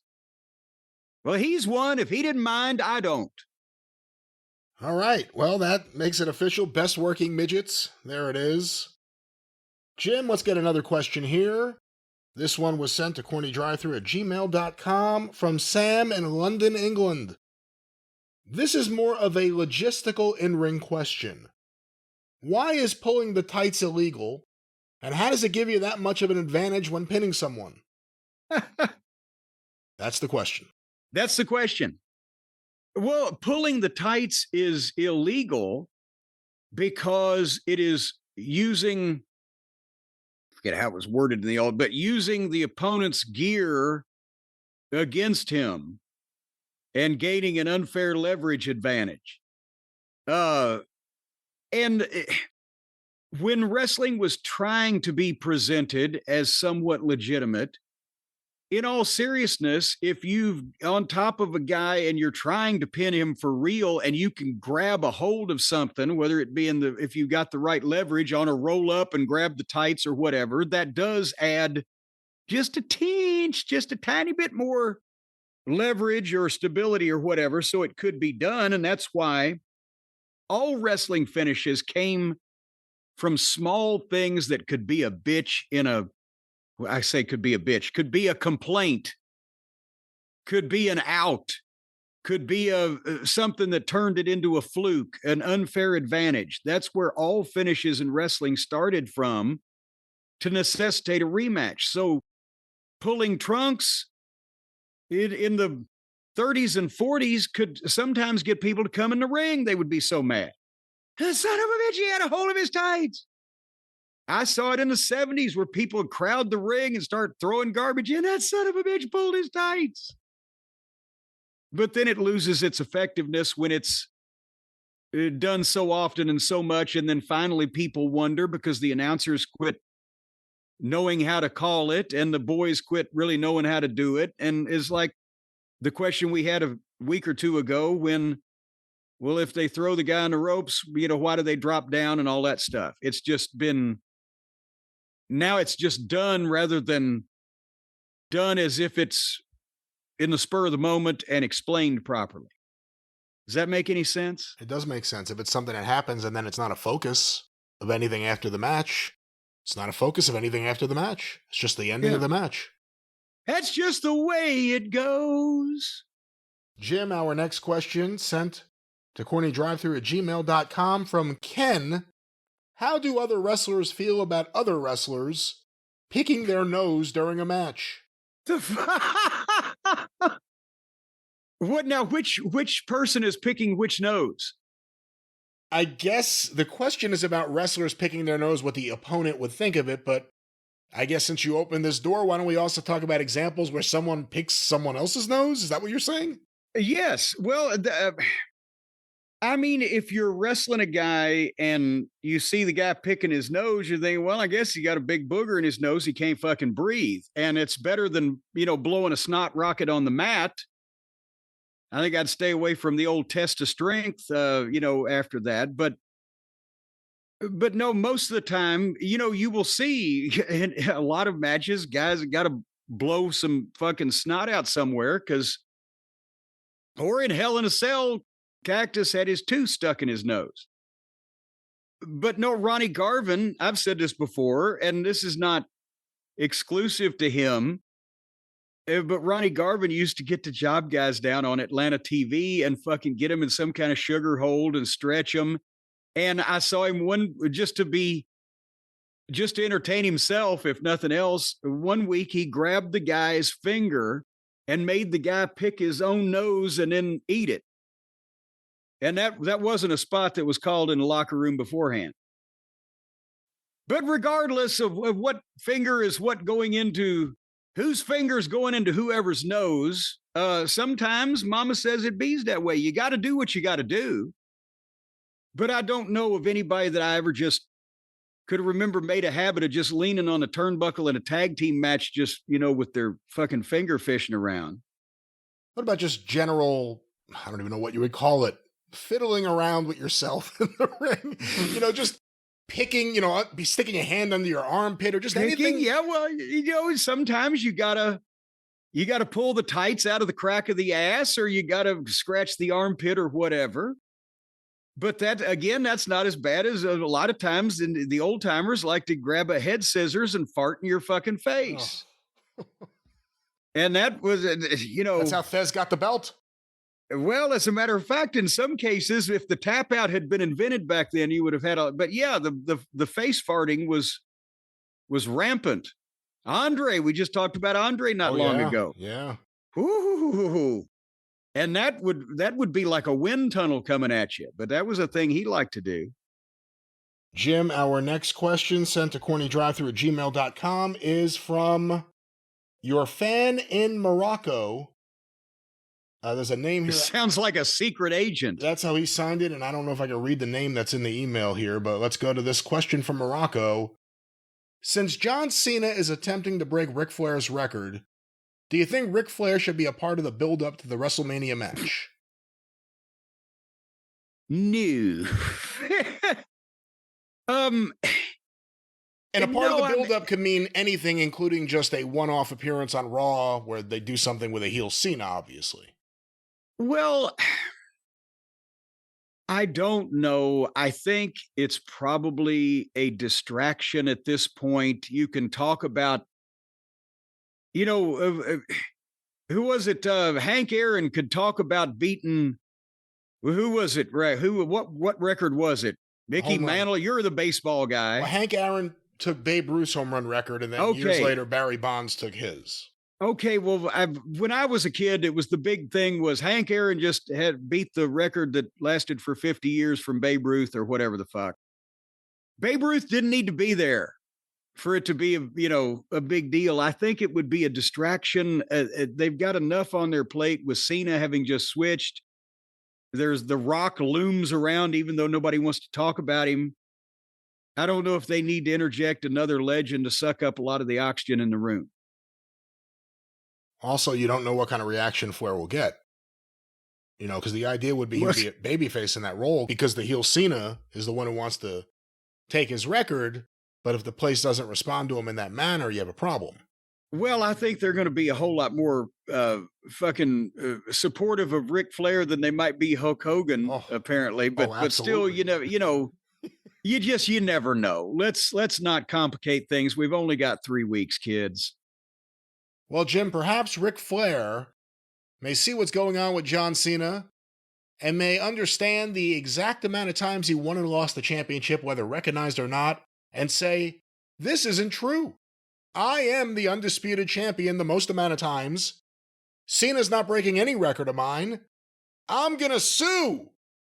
Slander, defamation of gimmick, character infringement, all that type of stuff. Well, if Ric Flair wants to go to court, I know the man he probably shouldn't call because the man probably wouldn't take the case, but it's this man. Call Stephen P.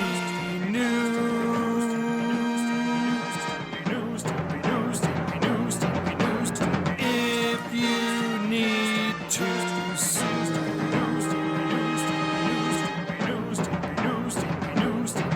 An outlaw mud show or two. Those are the rest. Yes, ladies and gentlemen, the man, the myth, the legend, the incomparable Stephen P. New at newlawoffice.com, 877-50-STEVE. I'm going to tell you the reason why that Stephen P. New, with all due respect to the nation, wouldn't take that case is because he would know that he wouldn't have a leg to stand on. Because Stephen P. New only takes cases where he can bring justice to the infringed individual, where he can bring an evil perpetrator, an evildoer into a court of law where justice will be administered with a swift application of the legal guillotine to chop off, in a metaphoric way, the cretin's head so he will do no more harm. That's the man you want on your side in a court of law. Stephen P. New at newlawoffice.com, 877-50-STEVE. That's right, newlawoffice.com. Get even with Steven, 877-50-STEVE. But, Jim, before we get out of here, a couple more questions, and we'll get a song, too. This next one was sent... Oh, you want me to sing? So, what would you like me to sing? No songs being requested, but questions being asked to be answered. Jim, our next question sent to CornyDriveThru at gmail.com is from Bill O'Brien. Considering the ratings they had and the attendances they were pulling when Cody Rhodes was with the company, do you think AEW could have maintained that level if Cody had stayed and kept his EVP spot, or do you think Tony Khan would have just continued to book it into the ground? So I guess the overall question is, if Cody had not left AEW, would it have made a major difference on AEW's business where they are today? Would they still be kind of doing what they were doing instead of down to where they are now, Right. Basically? It's hard to say because Cody, as we've come to realize in retrospect, we believe was miscast. It was not a good fit. He was in the wrestling business when everybody else was in the friend business, if you want to put it that way. You can tell by what we've heard. Everybody has said, oh, Cody was the one checking the production. Cody was the one talking to the TV truck, camera angles. We walk through this entrance. Cody had been to the big show. And we're not talking about Paul White there. And he knew how things were done on a major league level. And he wanted to, like Dusty, he had that creative bug, and he had that bug for wanting to do more than just be, one of the boys, whether it be the world champion or behind the scenes producer or whatever. He didn't fit on air because it was, for all the reasons we've talked about. So he wasn't drawing them a ton of money, but I think you can say that his influence behind the scenes would have been more important. Whether it would have been a more professional television program, whether other talent that were more serious would have been focused on instead of because they were friends with somebody, whether CM Punk would have been able to coexist with the children, or whether what would have happened because Cody was a guy who could have been in the middle there. He was one of the boys, but also one of the office. He knew how to talk to big stars. He wasn't like Tony Khan, who was scared, or the Buckaroos who were wanting to fucking move their biggest star out because they didn't like him. He was business. So would he have been able to rectify that and save that? Now that's why they were probably laughing. Cody and Punk, they had a clip of them on this overseas tour on Twitter laughing about something. And they both turned out better because Punk was able to get away from there and get away from AEW early, where he could walk right into a top spot in the company when it's hotter than it's ever been. And he wouldn't have been able to do that if the Lollipop Guild hadn't been kind enough to fucking bury him and scare Tony and get him fired. And with Cody, one has to think that he realizes, my God, if I had not made this move, then I wouldn't have finished the story. I wouldn't be the biggest babyface on the planet. I wouldn't be making more money I've ever made in my life. And he's got to thank the Buckaroos for that, because what else could it have been that nobody ever spoke about? The differences in, how did they term it, philosophy or whatever? Well, there you go. So if Cody had stayed, he would have been more important to AEW behind the scenes. And they may be better off, but still with the children from Cucamonga and Tony Khan being rudderless, lost ball in high weeds, he could have only done so much. So he's definitely prospered by making this decision. Yeah, I mean, the problem was Cody couldn't coexist over there because you need people who will play along with you. And at the same time, Cody was the most serious and the one who understood things the best. He also needed to be produced. Cody was not Cody left to his own devices. We got rambling promos. We got angles that went nowhere. I mean, the Anthony Ogogo feud, the Jade. As great as funny as the Jade debut is, that whole segment is a fucking train wreck. And it was a lot of that kind of stuff. But Cody was fighting a battle against everyone else there. The Bucks wanted to just do their own thing. They still just want to do their own thing. Cody... Now they don't even come to work to do it. Cody, if he had a bunch of people who kind of had the same idea about wrestling as him, it may have been different. But the problem was you had the Cody segment on the show, and then the very next segment was like a different company. Like it was, remember we used to call it the Codyverse.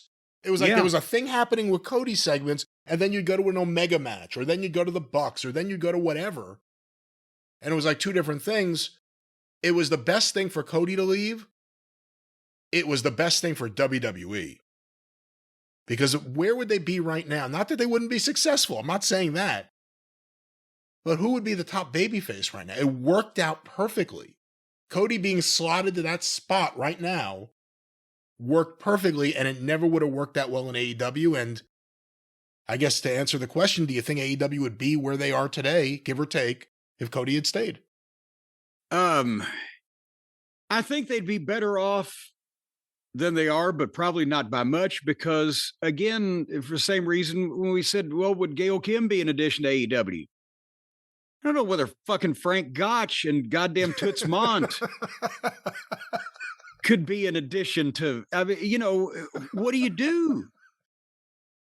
We do the best, bring Popeye the Sailor Man, the best sailor in the world, put him on the deck of the Titanic 20 minutes before the water comes up over the fucking edge. What do you... and if Cody had stayed, he'd probably be fighting a lot more with Brandy right now. That's the other thing. Either he may have had a fucking stroke. All right, Jim, let's get one more question here on the show. And actually, before we get to that, I see some news here. Uh-oh. So let me ask you about this. Saraya has announced that she has departed AEW. Oh. Do you think WWE brings her back? I thought that happened about 6 months ago. Where's she been? Well, she started, remember, in the summertime, so I don't know when the contract would have run out. I don't know if they released her. They just let go of her brother, who was under contract, I know. But going back to WWE, should WWE, would they be interested in bringing back Paige or Saraya? I don't really, you know, again, their own physician crew, medical crew is the ones that said, hey, she probably ought to quit because of her neck, right? That's right. I forgot about she's that. Also, actually. It's so funny you just said. I completely forgot about that. So even if they said, oh, well, you know, maybe we can clear her now, a new examination, it's a whole new girl's world up there, and nobody really remembers. Well, I don't say nobody. She's been gone to the mainstream for what, 4 or 5 years now? Because only people that watch AEW every once in a while would know that she's even still in the wrestling business. So I don't know. I mean, we haven't seen anything of her exploits in AEW to suggest that she's ready to take a bunch of those hard ass bumps and have those hard ass matches that a lot of the girls are having up there these days. So, I don't know. All right. Well, our final question here today, Jim, was sent via email to CornyDriveThru@gmail.com from Ricky in Peoria, Illinois. What do you remember, if anything, about a guy called Fantasio? He wrestled one match for Vince and was instantly gone. I believe he was also called the Spellbinder. That's a Spellbinder. Yeah. Fantasia. Was it? No, that would be Freebird Fantasia. Yeah, that was Brad Armstrong. Was it Fantasio? I can't remember. What was the guy's name? Oh, was it Dell something? Dell. Not Dell Wilkes. That was the Patriot. But they found this guy in Memphis. He was big. He had a good body. I remember Randy Hales telling me about him. When they first found him or whatever. But he's a good body and a big guy, and he was apparently a trained magician of some description. And so he became the Spellbinder, and he was doing, thing where he'd make the object appear. I don't know what the fuck, but you can imagine a goddamn giant muscle-bound wrestler that's also a magician, Spellbinder. And that was late 80s, early 90s Memphis, and that's when Lawler first started working, both Jarrett and Lawler. Jarrett first and then Lawler, when they thought Vince was going to jail. And one of the deals they pitched to Vince, because they thought that'd be right up his alley, was a magical fucking wrestler. And I don't remember it. That either happened right as I was just getting there, or it just happened right before I got there. I can't remember which. I remember him from the USWA in like 93. I think that's around the time he first got there, but I'm reading Wikipedia. Del Rios was his name. Del Rios. His real name, Harry Del Rios, which I didn't know. Rios made one televised appearance on the July 16th, 1995 edition of Wrestling Challenge. Okay, it was way after I got there then. He portrayed a babyface named Fantasio, or again, I don't remember the actual match, so I don't know how it's pronounced. A magician wrestler. He wore a black and white mime mask, which he handed to a young fan sitting at ringside. That revealed matching face paint when removed. He defeated Tony DeVito by sneaking up from behind and magically pulling out his boxers, allowing him to roll up DeVito for the victory.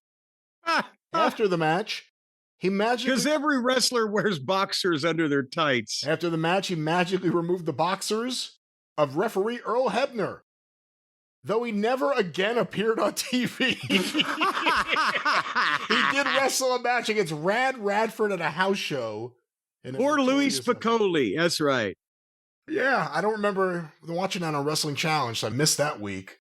But what are your thoughts on a magician wrestler in general? I mean, you could have brought him into Smoky Mountain. He was available for a while. Yeah, that's we were fine.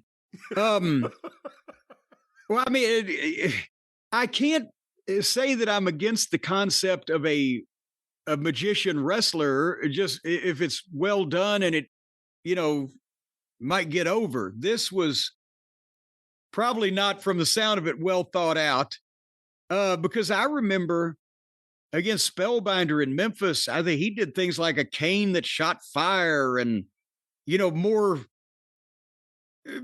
dangerous and or violent type things than pulling a fucking guy's underwear out.